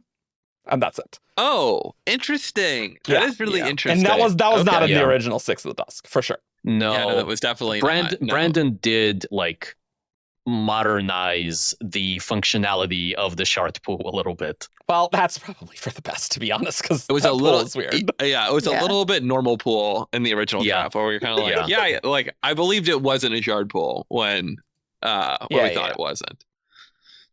I'll excuse you using the word shard pool. So, proceeding on with some probably smaller things. We have this interesting line from Ed where Nas asks, "Don't you literally worship a Scadrian?" "That's different," Ed said. "He's nice. Plus, he's the only living shard who has performed the cutoff." Spoilers for later Mistborn books, clearly. Yeah. So Yeah. my guess for this has always been the Harlem Shake. Yeah, yes, of course. Clearly. I see. Very, very worship worthy. That would be so annoying if that was what it was. But can you imagine though? So what? Yeah. What do we have some thoughts, Bonnie? What do you think? I think you've had an idea about this too, but maybe you don't remember What that is it? either. The thing that sticks out for me for this one in particular is it specifies the only known living shard. So I'm thinking, so I was going to say letting go of the shard, Okay, sure. but we know that's probably written in here as he's still the shard. Right. So yeah, that's the confusing part. That's Sure. a question that I have. Like, I don't understand what the sentence is saying. Because of the like the past tense that comes after. Are we looking at Sazed is still a living shard who has performed something in the past? Or are we looking at Sazed is no longer either living or shard and has performed something in the past? Yeah, it's like the linguistic construction of has performed the. I'm like, the things that, like, nothing really is coming to mind that makes sense after the there. Because, like, that sounds like proper noun here. Sure, yeah. As a for sure. apotheosis. Like, I'm like, the Harlem Can I Shake, like express- literally. Can I express the level of frustration too as Ed is saying this? And I'm like, who's done the what? Who's done that? No, come back here. Redacted for future Mistborn trilogy. Yeah. I think I need to know what happened. I think you need to aim your frustration at Starling, I believe, who interrupts him and says to you stay focused. I mean, this is How dare you let Starling interrupt him, Brandon? Like it's definitely like, and Brandon like teasing the readers, like he knows what he did. Oh yeah. And it's like, totally. because like that's the thing with writing books out of sequence. Like, like he wants to write these far future novels, but like obviously like the world state of the Cosmere is in a place we don't know about yet. So like he has to be creative to like avoid like spoilering that like, oh, retribution is a thing. Yeah. Props to Brandon for not name dropping Sazed here. Like this, like we know that that's Sazed, but like that's actually very clever if like you haven't read all the things. That's like, okay, there's like a shard. Okay, that's fine. Good on him. Yeah. So the implication here is this is something that other shards can do. Yeah. But haven't done. Or like no living shard has done it, which means some of the dead shards may have. Yeah. Yes. Or like it's a thing that kills them. Maybe. Possibly. But like you wouldn't specify it then though. You're like he's the only living shard to have killed, like not no, I mean, so like sacrificing his life for the cause. Survived. Yeah. Could be. I'm interpreting this as he is still a living shard. He did this thing that other shards can do, but is very dangerous. but he is still a shard. Right. Yeah, I think I agree. Yeah. The read to me is not that Ed is worshiping a dead shard. It's that he's worshiping a living shard that has done something good that proves that this shard is a good person. Oh, sure. Yeah, that's yeah, unlike other shards potentially. It's like a Sure, value. This yeah, could yeah. be something like Dalinar is one of the only people we've seen perform the last clap and survive. It's like Yeah. it's like this is giving proper noun. It's like there's no way to know. It's a little redundant to be. Dalinar is the only living man to have performed a last clap and survived. You're like, yeah, I see that he's the only living man. You can just say he's the only man to have. Well, I mean, but, you know, I think that this sentence like- structure is implying that, so you don't have to say the and survived, in my opinion. So, But like you don't. Well, you like, don't. if a fused were to do it, You're right. not as Right. big a deal. Like Sure. they're technically a dead man who has done the last clap and survived. true. No, you're right, Eric. You could say the only living man who has performed a last clap. Like that would be Yeah. correct. That would make That's sense. a You can't perfectly add fine the and construction. survived. Yeah. Yeah, no, that makes sense for sure. It could maybe be a thing where Sazed has performed something that like I'm thinking of like some Shardic battle thing, and he performed something that maybe against Retribution where he survived. I don't think any of this is happening in Era 3, but like I want like- the alien it's like a invasion Shardic, story, Brandon. I don't like- care. I don't care if that's probably not happening in Ghost Ones. Is weird. Yeah. I fully- You know that it's a shard- Roshar and Scadrial are still very much at war. Yeah. Yeah. I don't know if it could I- have something to do with that. It's like it's a Shardic like power, like, you know, like wrestling move, Eric. Like he hit him with like a metal chair or something. Well, like that's what he did. It's The just when stunner. shards interact, it's very destructive. Usually, like, it's a mortal wound type thing. This could be a thing where Ed's like, oh, he's nice. He did this thing. He fought off this other shard, maybe Retribution. I don't know. And like survived. But like, that doesn't quite sound proper name, but like, there's maybe a way to get it to be that, right? It has like big like action vibes, right? So Sure. like Yeah. For sure. to have, you know, if it wasn't for the living shard thing, I would have liked the idea of, oh, he's the only shard to have like given up his shard, because that Sure. feels Sure. like something on that magnitude. Right? Yeah. But like, this does sound like he has the power still. So. And it's like, it's obviously something that inspires worship. So it's like, it's not something super lame. Like, it's like, that's incredible that he did that. I can't believe it.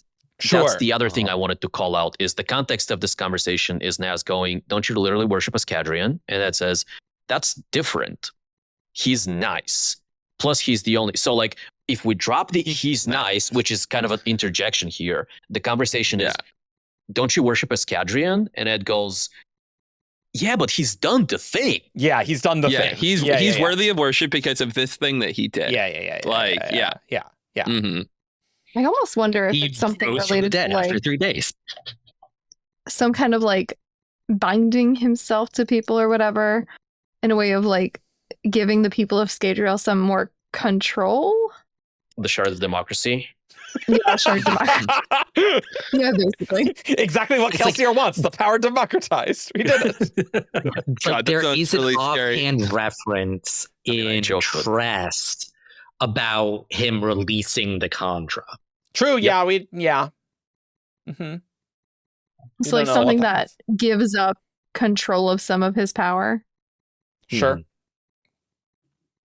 Yeah, I mean, I joke about it, but like, is there a universe in which, you know, Sazed operates a little bit like, and like, hear me out, but like a little bit like an Aether? Where, you know, Is there a universe? Yes. is that universe the Cosmere? What way is he operating? Start forming Lou Hell bonds? What's he doing?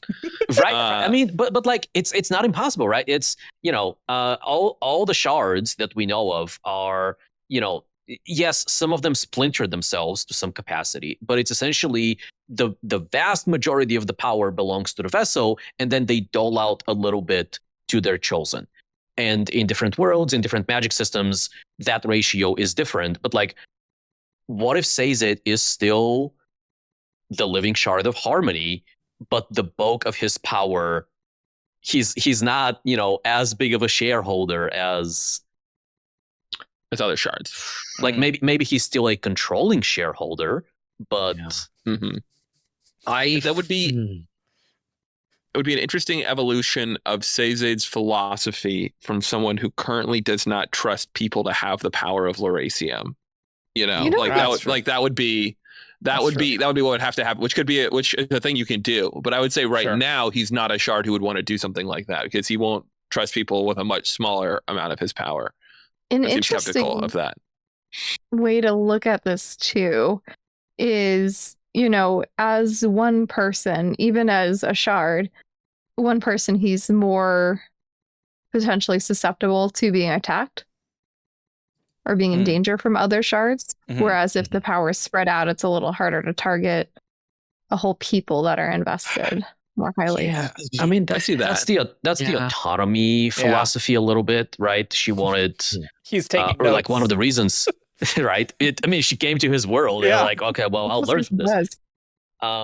Like one of the reasons she goes around the Cosmere and she doesn't necessarily go around, but like explores the Cosmere and looks for these avatars of hers that she's not even necessarily aware of, is that she wants to be protected from such attacks. So like even if Bavadin herself is gone, autonomy still exists as a force in the universe.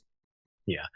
I feel like if Scadrial or the Malwish Empire had a decent chunk of harmony under their control, they would be having an easier time conquering the Cosmere.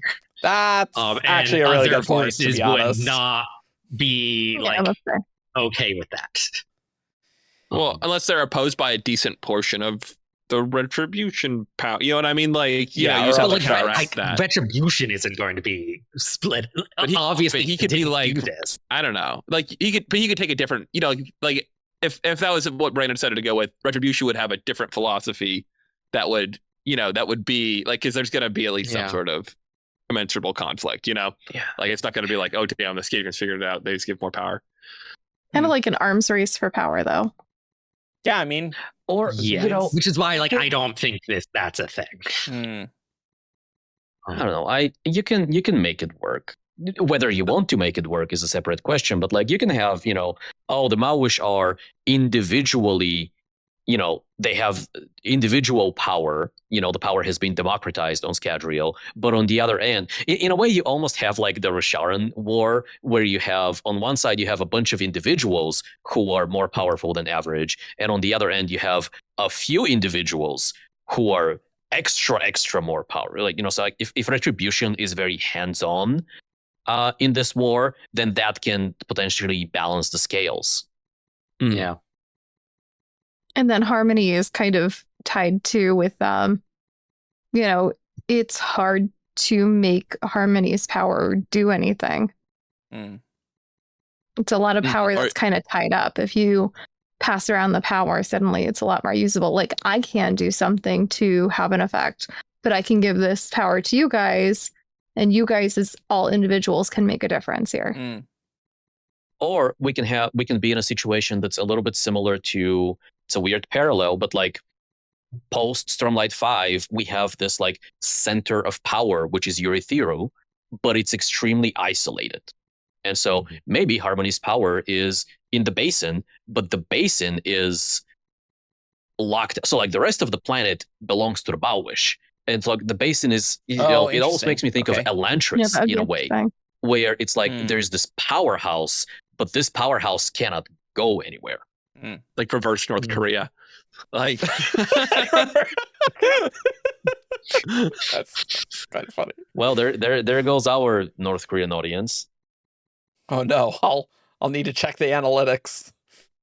Then we have some other things where with the Aethers and their relationship with the Malwish, which is kind of interesting because there is a specific Aether bound who arrives later in the book, and then I think this is Starling who asks, an Aetherbound actually serving you? How? The Aethers allow it?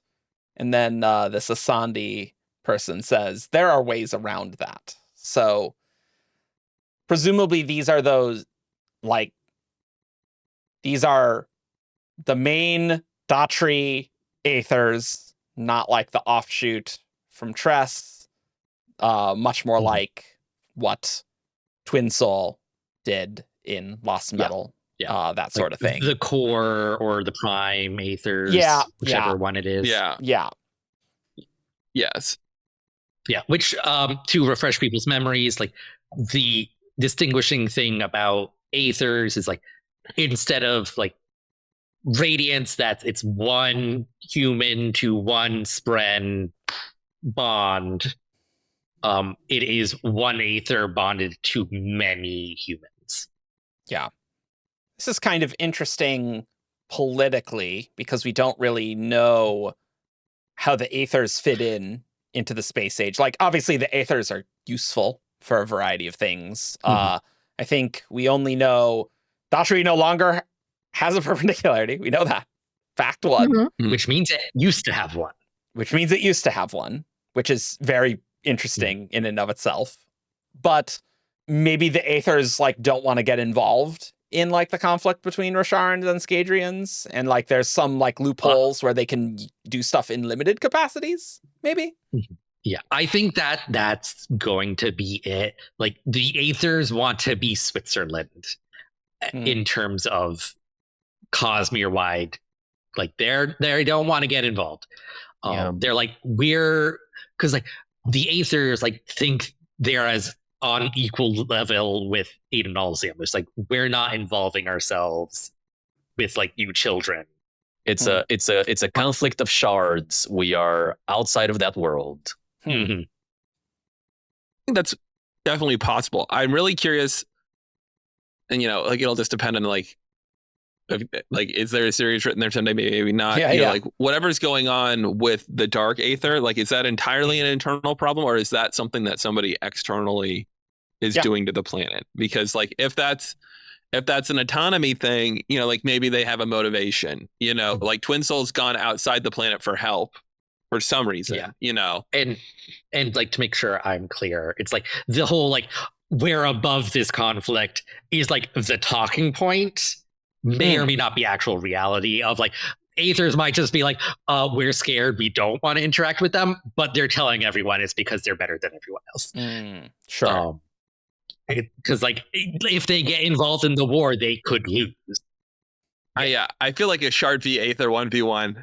I don't know that I'd want to be the Aether. I don't know. We'll see. We'll have to see. Yeah. But yeah, it's like where does like a Shard probably like a Shard outweighs an Aether. I think that's safe to say. Where does a Shard rank against all 12 core Aethers working together? Yeah, like, I think that's a fair point. A little more. But yeah, like the Dark Aether is interesting. Like, is that one of the 12? Like, is that like the core Aether of Midnight? Or is that something else? This line is interesting because like obviously like the Aethers like don't want to be seen as getting involved in the conflict for whatever reason. And so like you say like, oh, like maybe they have like political like ways to get around that. Like, but what if this is like the Aether bound like having some way to get around like doing something their Aether would not want them to do? Because presumably like the Aether like would be able to like rescind that bond to them. I think they can. But like, maybe there's a way to like stop them from being able to break that bond. Oh, interesting. Okay. That's the implication that I got from what we read. There is or hide what you're doing. There isn't a rogue Aether. There isn't a rogue Aether bound. Yes. Okay. Sure. Did it imply they were of a specific type? I think she is. I think she's also Zephyr. I think she shows her blood, and it's also Sapphire. Okay, that's interesting. Because when you say rogue Aether, are you thinking that one of them is lying and they're actually in with the Scadrians, or I don't know what I mean because I don't think that's what's happening. Okay, because my alternative pitch was Aethers have children, like they do, or like they reproduce in some way, because we know that there are other families of Aethers that are out there. Like that's what we see on Lumar, where they're behaving very differently and they're making all the pellets. Different strains. Yeah. Different strains of Aethers. And so I don't think there's any reason to say that why couldn't the Zephyr Aether that is like the prime Aether, if they had a child, if that Aether wanted to do something else, and it was more of that, of that sort of strain, the more intelligent or, less animalistic strain, why would they not be able to be like, I'm going to be a Zephyr Aether that lets people who work with the Adrians link with me, and that's not a big deal for me, I can see that. Yeah. It's, the prime Aether, the main 12 or 11 or 13 are still aligned in purpose. The Datrian strain, the first strain, if you will. But because we know there exists one offshoot of Lumar, maybe there are other offshoots, and maybe those are less unified in purpose. Though other offshoots, I don't think would make Aether bound. I think that's a thing of the Dahatrian strain. But do we know specifically the relationship between the Lumar and the Dahatri ones? Because they could be parallel. You know what I mean? It doesn't have to be that one came from the other. There could have been a branch somewhere way back. And yeah, so there was some sort of branching however long ago so they're operating there's the same theme of the 12 substances, but they're operating on different mechanics, because Lumar makes spores. Dahatri makes the Aether bound. So another strain presumably operates in yet another way. Well, so it would have to be, but if it was just Dahatri and Aether. So I don't know if there's multiple core Aethers of the same type. Possibly. Yeah, well, and there's also the suspicion where I'm Brandon's the kind of guy who would kill an Aether, and then you have to be how do we get the Zephyr Aether back, or something like that. Sure. I think that at the very least they're probably, I don't know. We'll see. I guess that was just a thought I had. So, no. Hopefully, killing the core Aether of Zephyr on Dahatri doesn't affect the Lumar moon. All the other Zephyrs. With the perpendicularity, and. I mean, you have 12 of them. We can kill some of them off, just like the 16 shards, some of these Aethers don't make useful stuff. They can die. Yeah, Brandon just killed the Aether right off the bat. He was sorry, we just didn't. No spikes we for couldn't you. do it. No more meat perpendicularity. I think it is still plausible that maybe the Aethers have treaties with the Cosmere ride powers, and they have found some clever loopholes. I think that's also possible. It could very much be a political hole in the law where it's okay, I'm doing very specific things that I'm specifically allowed to do that generally has not been allowed, but technically I am allowed to do it. That would have to be some sort of offense that the Aether would require the Aether to not withdraw, though. You know what I mean? Because I feel it's just a value thing. There'd have to be some other. They'd be oh yeah, well I guess if Aether, you signed a contract that if you withdraw your bond from the Scadrian, we get to bomb Scadrian, or we get to bomb Dahatri, Well, or something it could be a thing where the Aethers, made an agreement, and maybe this Aether is not super thrilled about it and is looking for a way to navigate whatever contract it is, and maybe the Zephyr Aether's totally cool with that. But it easily could be what Evgeni was saying earlier, that this Aether bound has made it so the Aether cannot rescind the power, right? So it just feels so interesting. I don't. That would be a unique bond, and so many bonds we see in the Cosmere you have agency with. You know what I mean? So I'm just curious how that would happen. But not out of the question for sure. Yeah. I mean, it's the equivalent of I cannot possibly imagine how that would work. But the Aether bound is holding on to this bond and like not letting it go, like forcing the bond almost.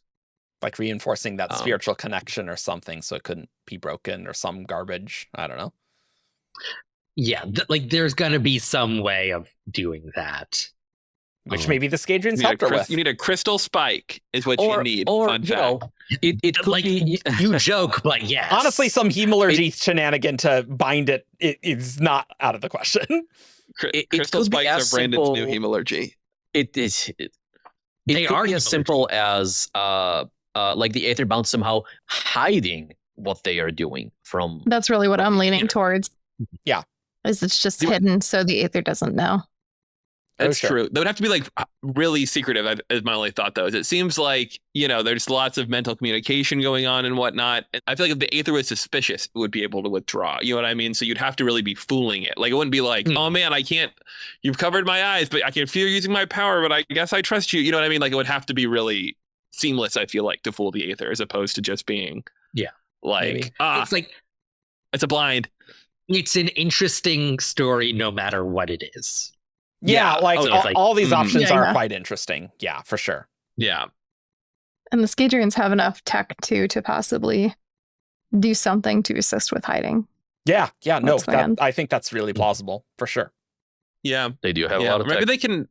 Maybe they can pretend they're someone else. Like, I don't know. Maybe they're reaching out and they're going, I am normal, normal stance. Aetherbound, and you can't tell that it's not Twin Soul that you're giving power to right now. I think there's a huge variety of shenanigans that are all plausible here.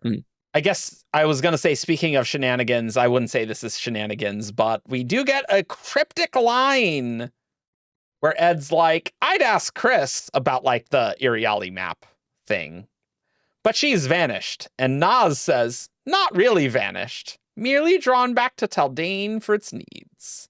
She is a scholar first, but we all love our homeworlds. Which I feel like we have not heard for a long time of. I mean, we have no idea where Taldane's going to be in the future of the Cosmere. That they're technologically advanced in things. It has spaceships. We know that. Yeah. So we knew, like, at one point, Taldane was the most technologically, or like one of the most technologically advanced planets in the Cosmere. Mm-hmm. And we also know, like, it had open contact through the cognitive realm, and then that was cut off at some point because autonomy locked things down. I think that's in the essay. One second. Is that the case? I don't remember anything about Khriss the is in cognitive realm. exile as of Mistborn Secret History. She's not able to return, so the planet is not accessible by then. Sure. Okay. Okay. That's what It is in the essay. Okay. Dayside is home to two prominent cultures, while Darkside is more hospitable and varied, blah, blah, blah, blah. Though currently prospective visitors are unfortunately unable to experience them directly, Autonomy's policy of isolationism in recent times, in direct contrast to her interference with other planets I might had, has prevented travel to and from Taldane for many, many years. Okay, great. Look at you. I've always been fond of Khriss being a little sassy. Mm-hmm. Yeah, so this recent policy, which, by the way, flies against... Yeah, like, yo, Autonomy's a hypocrite. Autonomy is a giant hypocrite, yes. If anyone's going to call out a shard, it's going to be Khriss. Yeah. So do we think then Autonomy has rescinded that policy and allows people back? But I guess Khriss is from... I think Autonomy has recalled everyone People? back home. Okay. So I think Taldane is still locked down, but she's allowed people to come back in to like strengthen the fortress. Sure. At this point, Taldane is in a particular period of turmoil. Sure. Which would lead to like, hey, everybody come back. We need to figure this out, maybe. Maybe that astronomical or is like stable system that it is in. The moon is falling into the planet. The moon is falling. Like, damn it. Or it's a scenario where like Taldane, like Autonomy, like has just rescinded like the travel embargo, and there's something going on Taldane. It's like, Khriss is like, yo, I need to go back and I can finally go back and like fix things on my planet. I'm finally killing Scathan, guys. Got him. Yeah. The tone of that line to me makes it sound like it's not out of character for her to occasionally return back to Taldane to see to its needs, is my mind, which is like, you must like, and so in my mind, it sounds to me like at this point, at the very least, her exile, which she specifically was, she described herself as being an exile, at least is very much no longer in effect. And it seems like she returns periodically, whether or not everyone, the wider Cosmere, is welcome on Taldane now. I don't get that read from that. I'm not gonna argue for it, but like I don't get the she goes back every now and then from these lines. I think just the return, I guess, returns to attend to the concerns of their home world. That to me just sounds like a routine thing, but sounds fair enough. But on the other hand, Ed is interpreting this as like, it's so weird, Khriss has vanished. And so like that could indicate that maybe this is quite unusual. And Naz is like, yeah, I mean, but yeah, we all do care about our home worlds, I definitely, this is a noteworthy example. I'm just thinking that, she's probably, been back for other, minor hiccups and whatnot. I'm sure she has found methodologies to get back on Taldane, even if the thing is not, the embargo or the blockade is not rescinded. Right. Yeah, tensions have definitely been amping up too, just across the Cosmere. Yeah. So this could be that something's happening with Taldane as well. It definitely feels like things are building up. You have Scadrial and Roshar in the background, literally searching for a way to get faster access to Lumar because they want access to the spores, because Daughtry is very specific about, making their spores available. Sure. And whoever finds the closest perpendicularity to Lumar immediately gets, advantage over the other side because they have access to that technology. I could see something else going on related to Taldane, whether it's, investiture related, is easier access to investiture, or something where it has a strategic advantage for whoever takes over Taldane first. Yeah, I mean, the Dayside sand has been used throughout the Cosmere for a long, long time.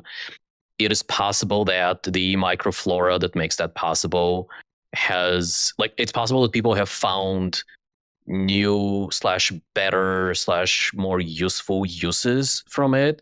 So, it's sci-fi Cosmere. You're no longer sprinkling sand to so that people walk over it and you figure out whether they have an illusion on or not. Maybe you can use this microflora to develop, maybe not weapons, but really powerful radars and detectors of investiture. Batteries. Like that. Or batteries. Well, I mean, you should be able to create a power plant out of, just that alone. Yeah. You know what I mean? With just the light from applying the sun, water, right? power to investiture. Yeah. Recycle it. Yeah. You should be able to Hydropower. process it. And Autonomy has really weakened herself by splitting up so much, I would imagine. Yeah, I'd be interested in seeing the consequences of that. What does that look like? would be I feel like she would want to 1v1 somebody. You know what I mean? Yeah. I think core autonomy via retribution, that's scary, or via a harmony, that's scary, because there's just not as much concentrated power in one spot. Yeah. I mean, So that's you not have, confident would it a weekend, Yeah, a for weekend mono shardic system versus 2 dishardic systems. That's 4v, not even 1. And I mean, we are in a Cold War. It's not a hot war. They're not, Taldane is probably not getting literally invaded. But I can see the Cosmere has become a tense tinderbox of a place. Yeah. Hey, I'm Khriss. Maybe I'll go, instead of hanging out at uni, I'll go back home and see if I can salvage something, Yeah. Yeah. This does wish we got to see the story of whatever is going on here from Khriss. I don't think we're gonna get that. Yeah. I very don't hope much for Taldane stuff. it's sad, but I think Space Age Taldane stuff is much more likely than the White Sand era Taldane stuff. To be honest, but like I could see like is Khriss going to be a character in Mistborn Space Era? I think yes. Oh yeah. Like I think, yeah. plausibly yes. Like, Probably, I'd say, yeah. I do feel like but, she's like, one we're of the not Space gonna Avengers. get like we're not gonna get Walt's White Sand Space Edition. Yeah, no. Like Yeah, it could yeah. easily be a thing where I think we talked in a recent episode that maybe Vasher could be a POV in Mistborn Era 4. Like I would totally buy that. And Khriss could be a POV. Like we have like a key POV from these more minor planets that of people we've seen where Brandon's like, okay, this is the pure Cosmere stuff, so we can get their POVs and we don't have to keep those secrets. All that's very plausible. I think that makes sense. I'd rather see the space Mastrals. I think that'd be cool to see Kenton go around and talk to all That would be the space guilds. That'd be great. And space. I love the Masters of Space. That's a great story, and I think Brendan should take time out of his time to rewrite that one. Yeah, and like the argument against Khriss and Vasher being like POV characters in Space Era is the whole thing of like it's still a Mistborn book, with like it being like each series like having like distinctive like cohesive vibes, and Brandon saying like, oh, like he's not planning to write in Avengers where like specific people team up and win. It's Well, like it's more like Star Trek where like different cultures are interacting.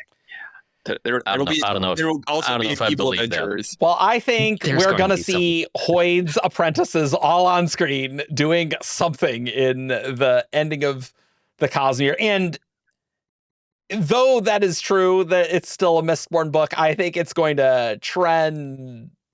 If any trilogy is going to trend more to wide Cosmere stuff, it is that one. But like, I don't know how Brandon's gonna do that balance. I'm sure it's in like, 20, it's 30 weird. years we Cosmere being will the Cosmere write and series. complain. It's going to be less Mistborn-y than the other Mistborn, Yeah. but it's like where the balance Yeah. falls. Because like, surely we need some Rosharan POVs, right? No, Sure. they're just going to I'm be so the ready for space Starling. admins. They'll be the baddies. I don't Yeah. know. I'm so ready for Starling, for more Starling. Yes, but also It's like- I do think we need to keep moving the episode. Yeah, we do. I have one final thing okay, based cool. off of what Bonnie just said, Cool, which great. was like, we all want more adventures of Starling Yep. and her crew. Yep. What if one of those adventures takes them to Taldane and that's how we learn everything? And like I Khriss is mean, there. that'd be sick. I would be super into That'd be that. great. Sounds Like, good. I would be very Sounds good. into that. I mean, between that and like Sigzo being able to teleport everywhere, we have the ability to visit any place that we want with a character that we are familiar with. Hell yeah. But I do want us to spend a little bit of time. And because we've been talking about the grand stage of the Cosmere, Sure. there is another kind of teasy little line that maybe literally doesn't even say anything. Great. My favorite.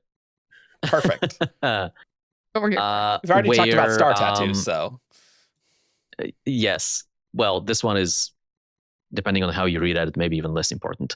But the crew of the Dynamic are talking about first of the sun. And they say, that seems a great deal of investiture for such a minor planet, and it has to come from somewhere. There are whispers it might be another of Autonomy's old dominions. Why does it say Dominions. dominions? It should It say says- domains. No, it says Dominions.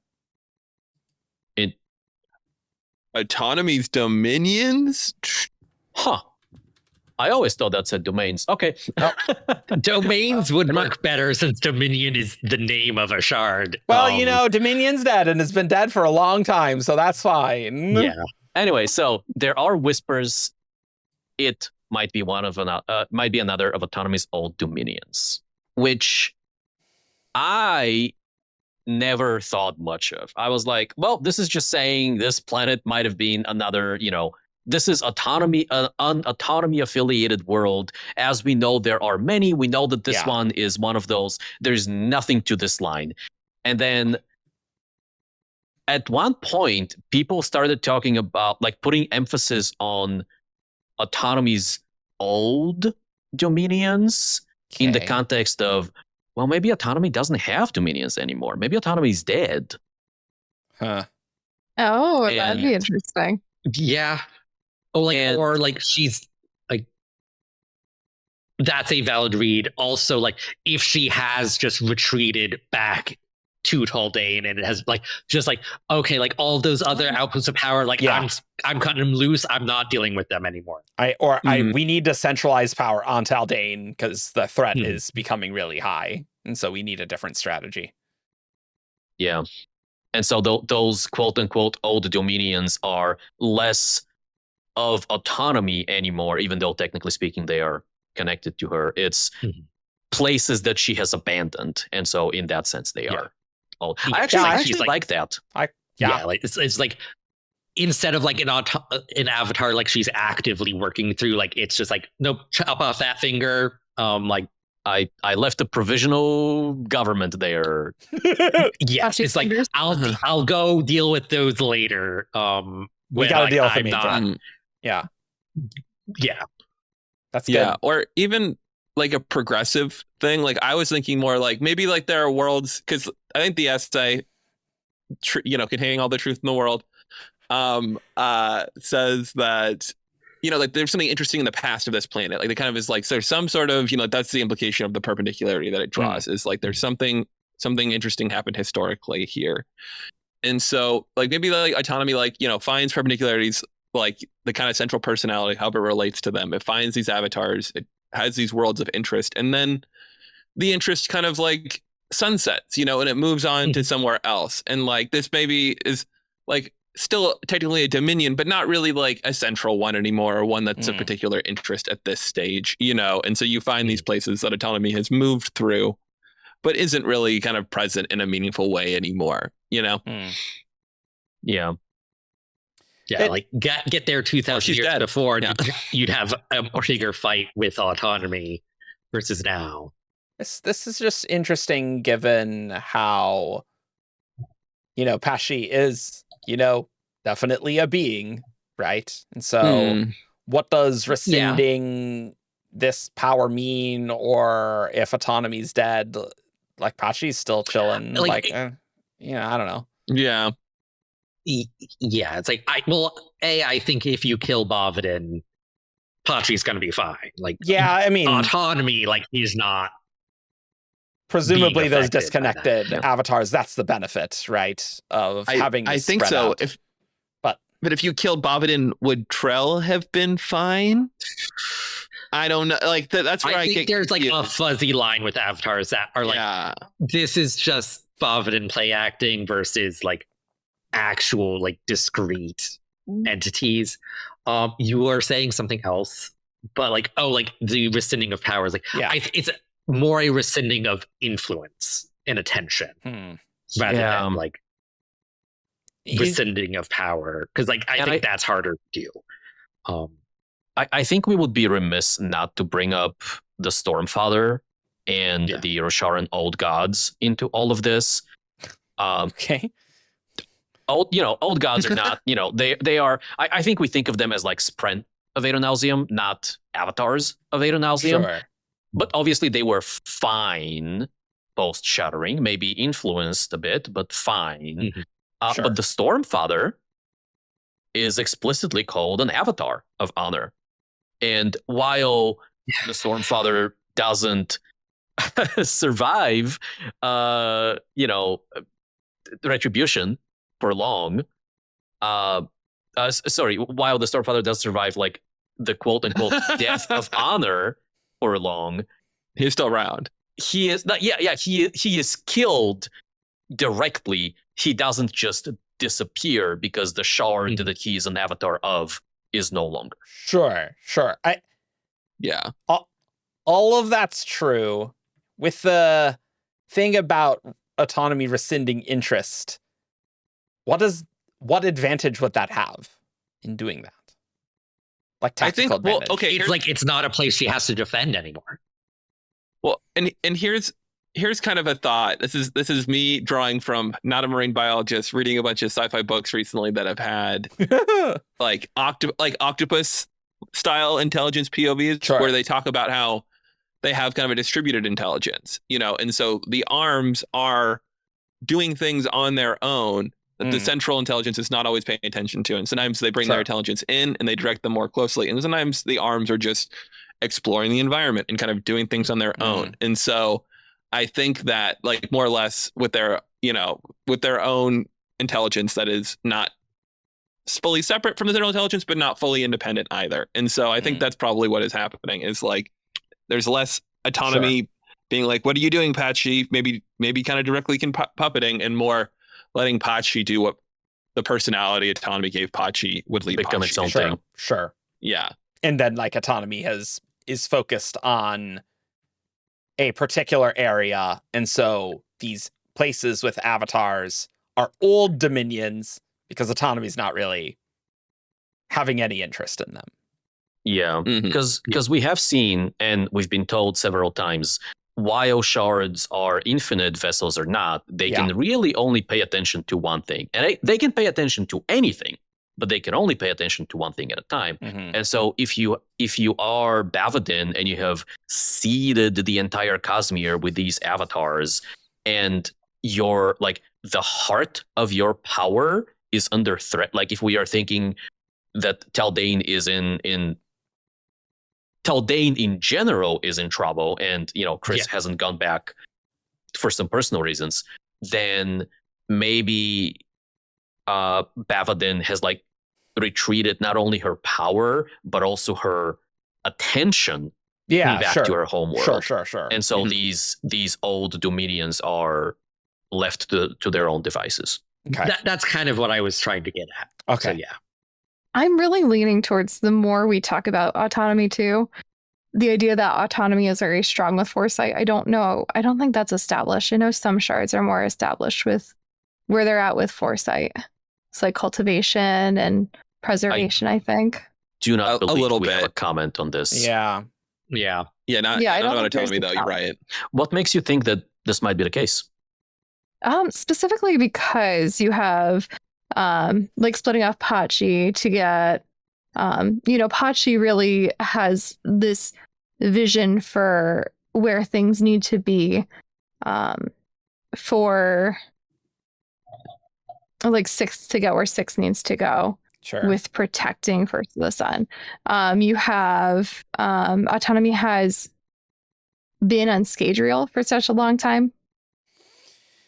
So I was thinking about the autonomy Scadrial stuff, and we're definitely going to have a WoB episode on this autonomy WoB, which is very interesting.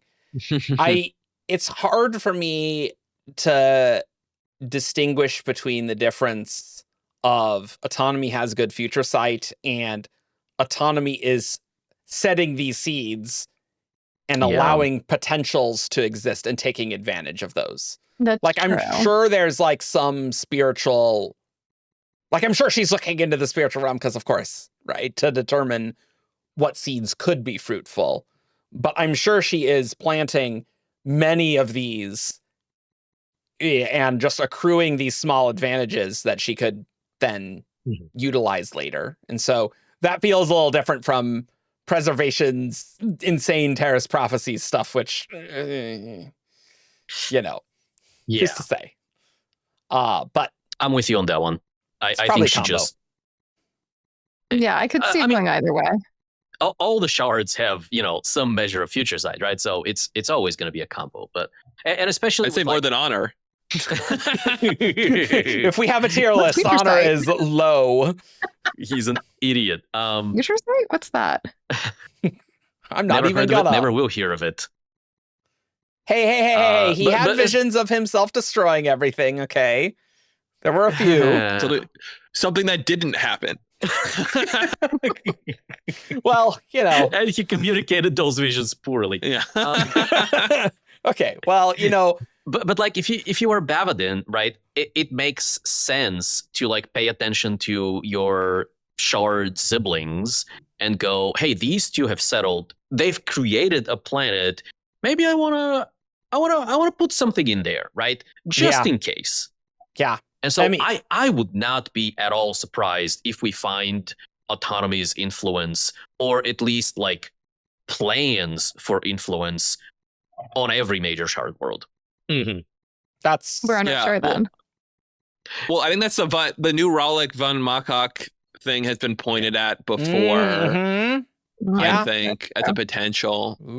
Yeah, because we true. have the the one big star in like the many eyes Yeah, yeah, thing yeah, that you yeah, have with like the Teldane, with Nalazan, with you got to be in the Holy Grotto, or else Von Makok will hear you. I love that. Yeah, That's we're good seeing stuff. those Holy Grottos in Stormlight 7, and I'm calling it now. No. It's Gal, Watch them happen. Pure Lake is flooded. They're gonna be flooded. They're gonna be using the form that lets you breathe underwater, obviously, and they're gonna be down there exploring them to find. Oh, I love it. And they're obviously lined with aluminum. That's like why Yeah, of course. Duh. you can talk about things.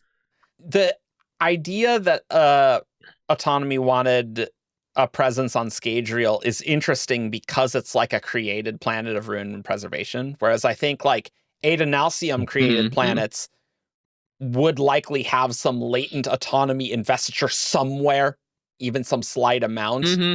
Whereas fair. like a thing created purely of ruin and preservation, autonomy's like, whoa, I don't have any in with this. And so I need to make a send specific, someone personally. right? So I think that Mhm. could be a thing, maybe. So And so she Mhm. plucks the 4-man Trell. clearly, And, Yeah. and personally, It's like, Mhm. you will be a space Subastral eventually. Go to the scale. but like the Nelazon existed before him, But didn't they? well, I don't know what the Did timeline they? is. I don't know. It's like Presumably, Khriss isn't that old. time Isn't she? dilation. He's named Not after the guy He's that not older than he's- the Lord Ruler. he's named after the guy. His grandfather founded the religion of the Nalazan. He's his grandson. That's This clearly is what's Trell the happening. Ian. Third. We are Trell the Fourth. Obviously, come on. well, no, if that were the case, his name would have been like Krell or Prell. No. Krell's already used in Yeah. Skyward. We can't use Krell. The origin of Never the stopped that crow. before. There we go. Yeah. I think, okay, this is my tangent. The single most bizarre thing about Trell is the full shoot. I was just about to mention that. That is always the thing, because everything else is just fully explainable. Is Brandon likes to use the same name. That you're just like, why'd they draw such a big picture of this guy? It's like Trell. We are going to make it clear that Trell, you need to pay attention to. Like, what does it mean with this is foreman? important. I think he might actually have the biggest piece of art. Like, I don't think Khriss gets like a full spread. I don't think Kenton gets a full spread. Maybe he does. Is that in volume 3? I think thought it it was is. 2, but I Might be 2. could. I'll go grab those. It's probably good. 2, because I Is this think the leather it's like he's. Well, it would also be in the omnibus. There's not a leather bound, right? Oh, we're There's no- talking about in the. Okay. Oh yeah, no, this one. Let me tell you, searching It's Trell on the quicker to Coppermine. flip through smaller books. I I think think you're it's right. I think it is 2. I think it's 2 because 3 yeah. starts with a really shitty art style. It is that this chapter doesn't 12. match. Chapter 12, according to the citations on the Coppermine, Ian. Yeah, I think it's the last chapter of volume 2 where the art style changes. Yeah, That's because what I'm there's 6 thinking of. per Yes. Yeah. book. Mhm. Novel, Where they've got. volume. It might be where they have the real horse. I'm almost there. there. Oh, it's Yeah. this guy. There he is. Whoa, yeah, that's literally. so the big on biggest the page. That's full- crazy. Hey, I thought I was what's up? exaggerating. This is the real thing. He looks like a god. Hey, Does he not? I'm Trout. And then there's a part of me where I'm like, is there any way that the Also, check illustrator out was reading online Christine. stuff? Nice. hell yeah. His name is also bolded when he says my name's Yeah. Trell. Oh, that's comic books. Not Anyway. in this version, at least. Oh, okay. I might be. Well, okay. that's still hilarious to me. You're completely correct, David. That what even is that? But yeah, I love on the top of this article. It's like for this other thing that's Trell, search this thing, and for the god metal that Fleeter was it's very funny. For Trellium, for Trellism, for Trelligism, for the You other likely Trell. aren't Oh, God. on the page that you want to be on with Trell Haldane, but if you are looking for other things, I see why you might think you would be. That is funny. all right. Well, on that incredibly relevant note, I mean, it was actually kind of relevant. It's a little bit. Relevant you. note. Oh, that was good. That was pretty good, actually. Let's do any final thoughts. If you have any other random Emberdark stuff to rapid fire. I do. Okay. I do. And it's a thing I had been planning to say and then forgot about when we were doing this topic until Great. later. Good. Which of like, who are the ancestors of the Elikin? Grace isn't on this episode, but Sailors on the Infinite Sea. The Sailors on the Infinite Sea. That's honestly, right. that's entirely plausible that the I yeah. was thinking about it like this morning, and I forgot to bring it up until we had already moved on. It's like, I'll just wait till the end. That's good. I mean, if you think about Sailors on the Infinite Sea, Cakoban and the crew really applies really well. Yeah. They'll have light in their pocket. They have a gold light, and if the gold light's from Valor, yeah. I feel like we have talked about this at some point. I mean, I don't know. I can't. We've definitely talked about Sailors of the Infinite Sea a time or two. Pooley episode when Pooley, I wonder how much demand. you stripped all the time we spend talking about Pooley, like out of all the episodes and add them together, like how much time that would be. We've done a It's Pooley the same cast in thing aggregate. every time. More than there is canonical text about Pooley. It's Oh, way certainly, longer than the certainly. Pooley interlude audiobook section for sure. That's for sure. Other final thoughts. I love that though.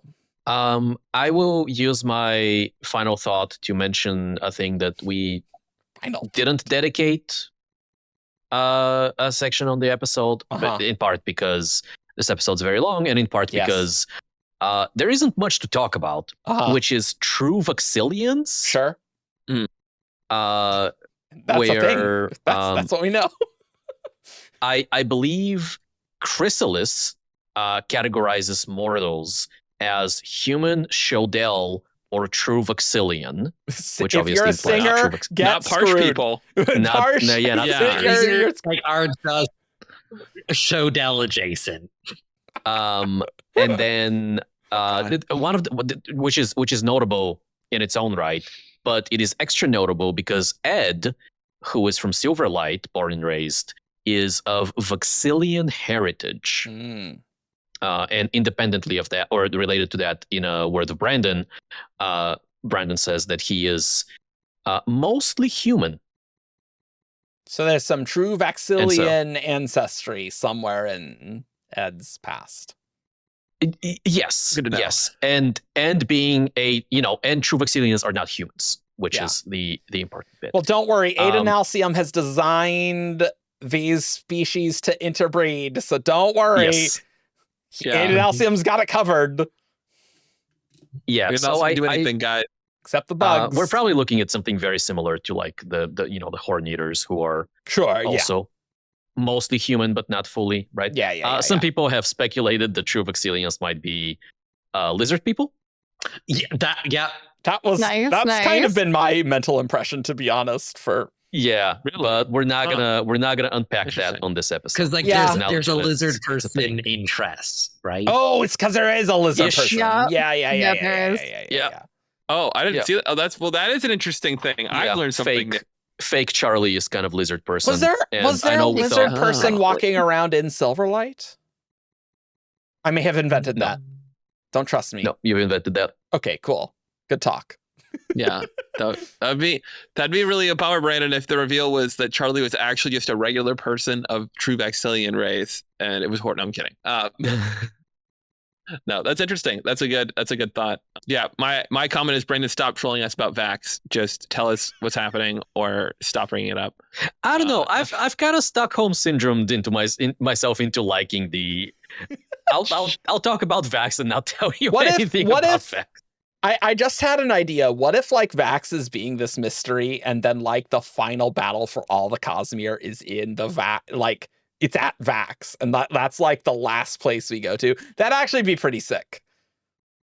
And everybody's like, of course, Vax. Everyone like knows all about it. Like they're like, yeah, of course it would happen at Vax. The like, biggest injustice. And then the text will just say, you guys at the 17 Shard know about that. Yeah, alternative is that like we're in a spaceship in Mistborn space era, and we're going to Vax for this big meeting. And before we get there, it gets Alderaan and it's just gone. No, that would be infuriating. And we never find out about Vax. That would be infuriating. And that was otherwise. Ati's so sad. He's a sad guy. No, Vax better be something cool with all these teases. I will say there better be something interesting there, or I'm going to be pissed. It's not.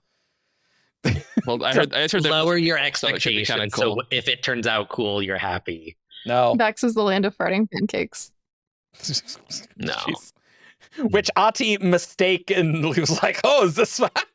It's really kind of a class clown vibe, you know. Yeah, you know. Is that where all the mist is coming from? God. Bonnie, do you have any last thoughts? What was Ed about to say? Yeah, I don't know. He's the verb perform is crazy. He was the Ghost Bloods got him and shot him in the face and was like, no, you need to read Mistborn Ghost Bloods or potentially future Mistborn books before we can have this information. Stay tuned to 2028 through 2030 to see something. Or but it could be later. It could be in the cyber versions of ourselves. Yeah. I need to know. Yeah. Well, come back. It could happen in like 7. It could. Hey. All right. Well, that sure was an episode. So let's get on over to who's that Cosmere character. This character is from Roshar. Menace, Tien, Tom, Raise, Void in drag on a horse. It's time for Who's That Cosmere Character? Welcome to Who's That Cosmere Character, the game show where you send 5 clues in a character to wtcc at 17shard.com. I read each clue loud, and after each clue, these guys have a chance to guess who's that Cosmere character. Though today, because we've been recording forever, we are going to do just one from our Who's That Cosmere Character priority queue, which you can submit to if you go to patreon.com/17shard and are a herald on Patreon. But you can support our Patreon for as little as $1 a month, though. So it's true. There you go. And so this one is sent by Billy G. Clue 1. This character wears long clothes. Mother Frond. No. Leshwi. It's not Leshwi. What did you say, Bonnie? Long clothes, nice. Sazed? It's not Sazed. These are the games that I view as deny Ian victory games. That's a fair point.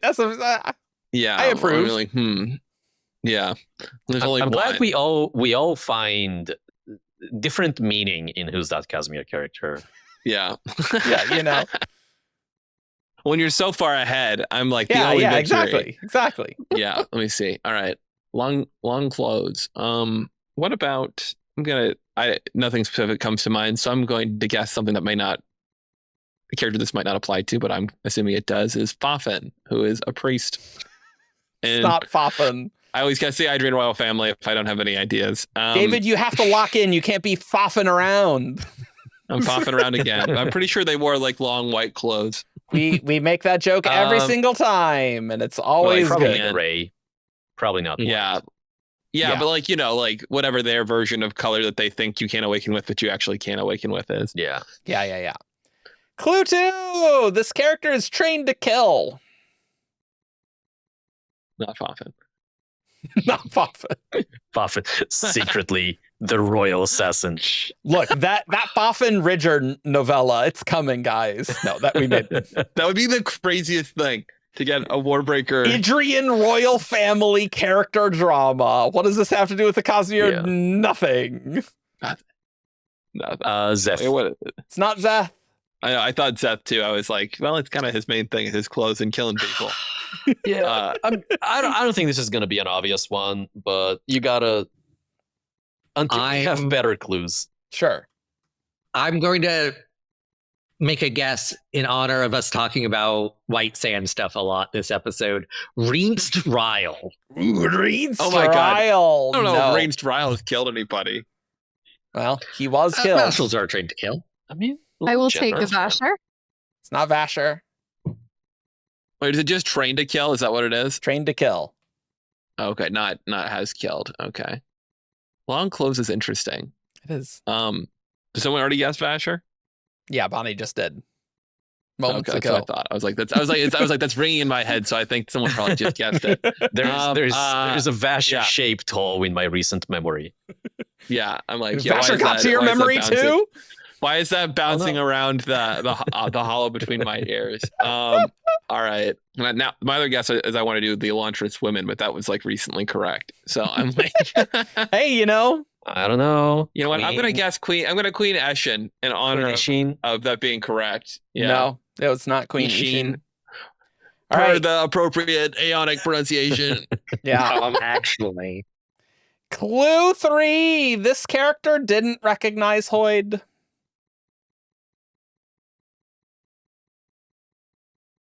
Kelsier?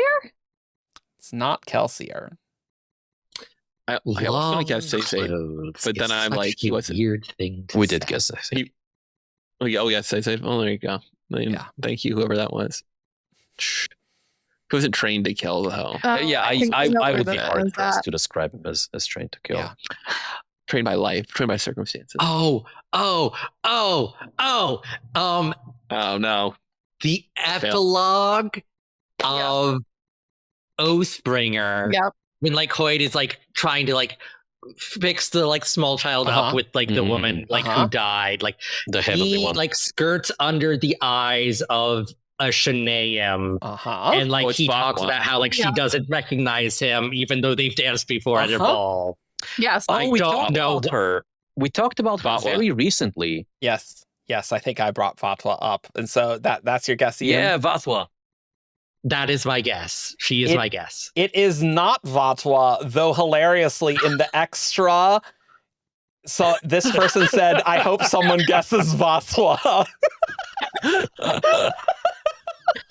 Get fortune. Wow, that's fun. I'm counting that as a win. Thank you very much. You'll really enjoy the next two clues as well because they do apply to Vatwa, but it is not Vatwa. That's incredible. I love that so much. I was so excited when you were like epilogue of Oathbringer. That was great. It is I- quite fun. It is quite fun when someone can put together not only a good like who's that Cosmere character submission, but also like anticipate where people were gonna go. I'm gonna guess Serini. It is not Serini. Hoyd never goes into the ball in Mistborn, does he? He's just like an outside informant. He's outside like a beggar. At least in informant. Yeah. Final Empire for sure.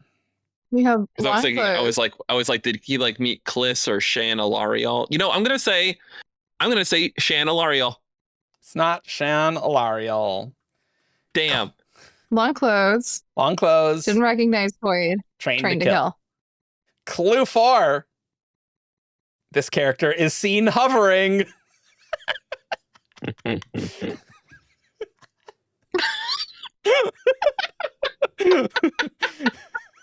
Another Shanaim. Yeah, Yeah, I mean you can every heavenly one is yeah, an true. option, right? True. Do they know? Should they all recognize Hoyd? How many of them know Hoyd? I guess they're all on orders I to be think looking out for him. it's on more a Odium's challenge part. of finding a thing where Oh. we know that they definitely didn't recognize Hoyd, right? You know? Is Well, I think if it they wax? recognize Hoyd, they'd be like, Odium, it's Hoyd. You know, like What was there would that, have been some Bonnie? sort of. Is it wax? It is Wax. Yes. Damn. Oh, Oh. okay. And then clue 5 is also excellent. This character danced with a world hopper. Which is also excellent for Vatswa because Vatswa Yeah. did dance with Hoid long ago. So I find that excellent. I love that. No, these are. I think this is an overall excellent submission. Great job, Billy G. Great job, Billy. Fantastic. G. This gets a begrudging. That was good. Especially because like when it's a main character, I think you gotta like go for like some weird clues, right? And so the misdirect Yeah. is good. Like if it's someone like Kaladin, it's like, okay, we gotta have some weird clues. And that's like, oh crap, it applies to Kaladin. Oh no. But you also can't be too specific because if you go like this character doesn't like fish oil, and it's like, well, okay. Yeah. Yeah. Yeah. Yeah. Because like I was thinking Vin for a while there. I'm like, no. I mean, halfway through this, you heard me go, and I was gonna go Vin, but Vatswa. No, Vatswa. it's not. Well done. Good job, Bonnie. Vatswa, you were wronged. Yeah. But we love Vatswa on this program. a This program. singular V was not enough for this character. It had to be a double V. What? Wax. Wax. Oh. Oh, okay. Oh. Okay. I was like, in It's a Vatswa's W, name? Argent, Like, there no. is a W in Vatswa. But W started as a double V. That's true. Because in Latin, like, the U was actually a V. Yeah. Like, And in French, it's a W. yeah, sure. And, Yeah. honestly, W doesn't make sense because you literally write two V's. But, Well, you know, nothing in English Well, makes if any it's damn lowercase, sense. So, And they're 2 U's, I don't know, like what? depending on how you draw. I mean, like, okay, well, we can get it our, we'll break out apprenticeship examples later. We need to end the episode. Yeah. This is over. I'm going to send you guys a screenshot of me drawing a W. I like half wanted That's- to end on this is That's over. all we have for this episode. You can find us on 17shard.com for all your news, discussion, news, and fun that you can ever want. Talking about Brandon Sanderson stuff, tangents, W's, Alphabets. all the alphabets, the alphabet. Learn your ABCs on 17shard.com. You can also come to our Discord, discord.gg/17shard. Nice. You can support our Patreon for as little as $1 a month on patreon.com/17shard. And I mean, we're gonna do. There's so many more WOBs to do, guys. So we got to talk about that autonomy WOB in the spoiler stream, which I think is very interesting. But I imagine we will talk about. I don't remember this. This was the Tell one me where after. autonomy. Yeah. Okay. Yeah. No spoilers. So. No spoilers for So the people spoiler can just be stream, damn it. confused on this episode and be like, "What are you talking about?" And we're like, "No, I'm not going to tell you." But You'll we'll have to come back probably next talk time. first about the difference between anti-investiture and negative investiture, which Not if I can help it.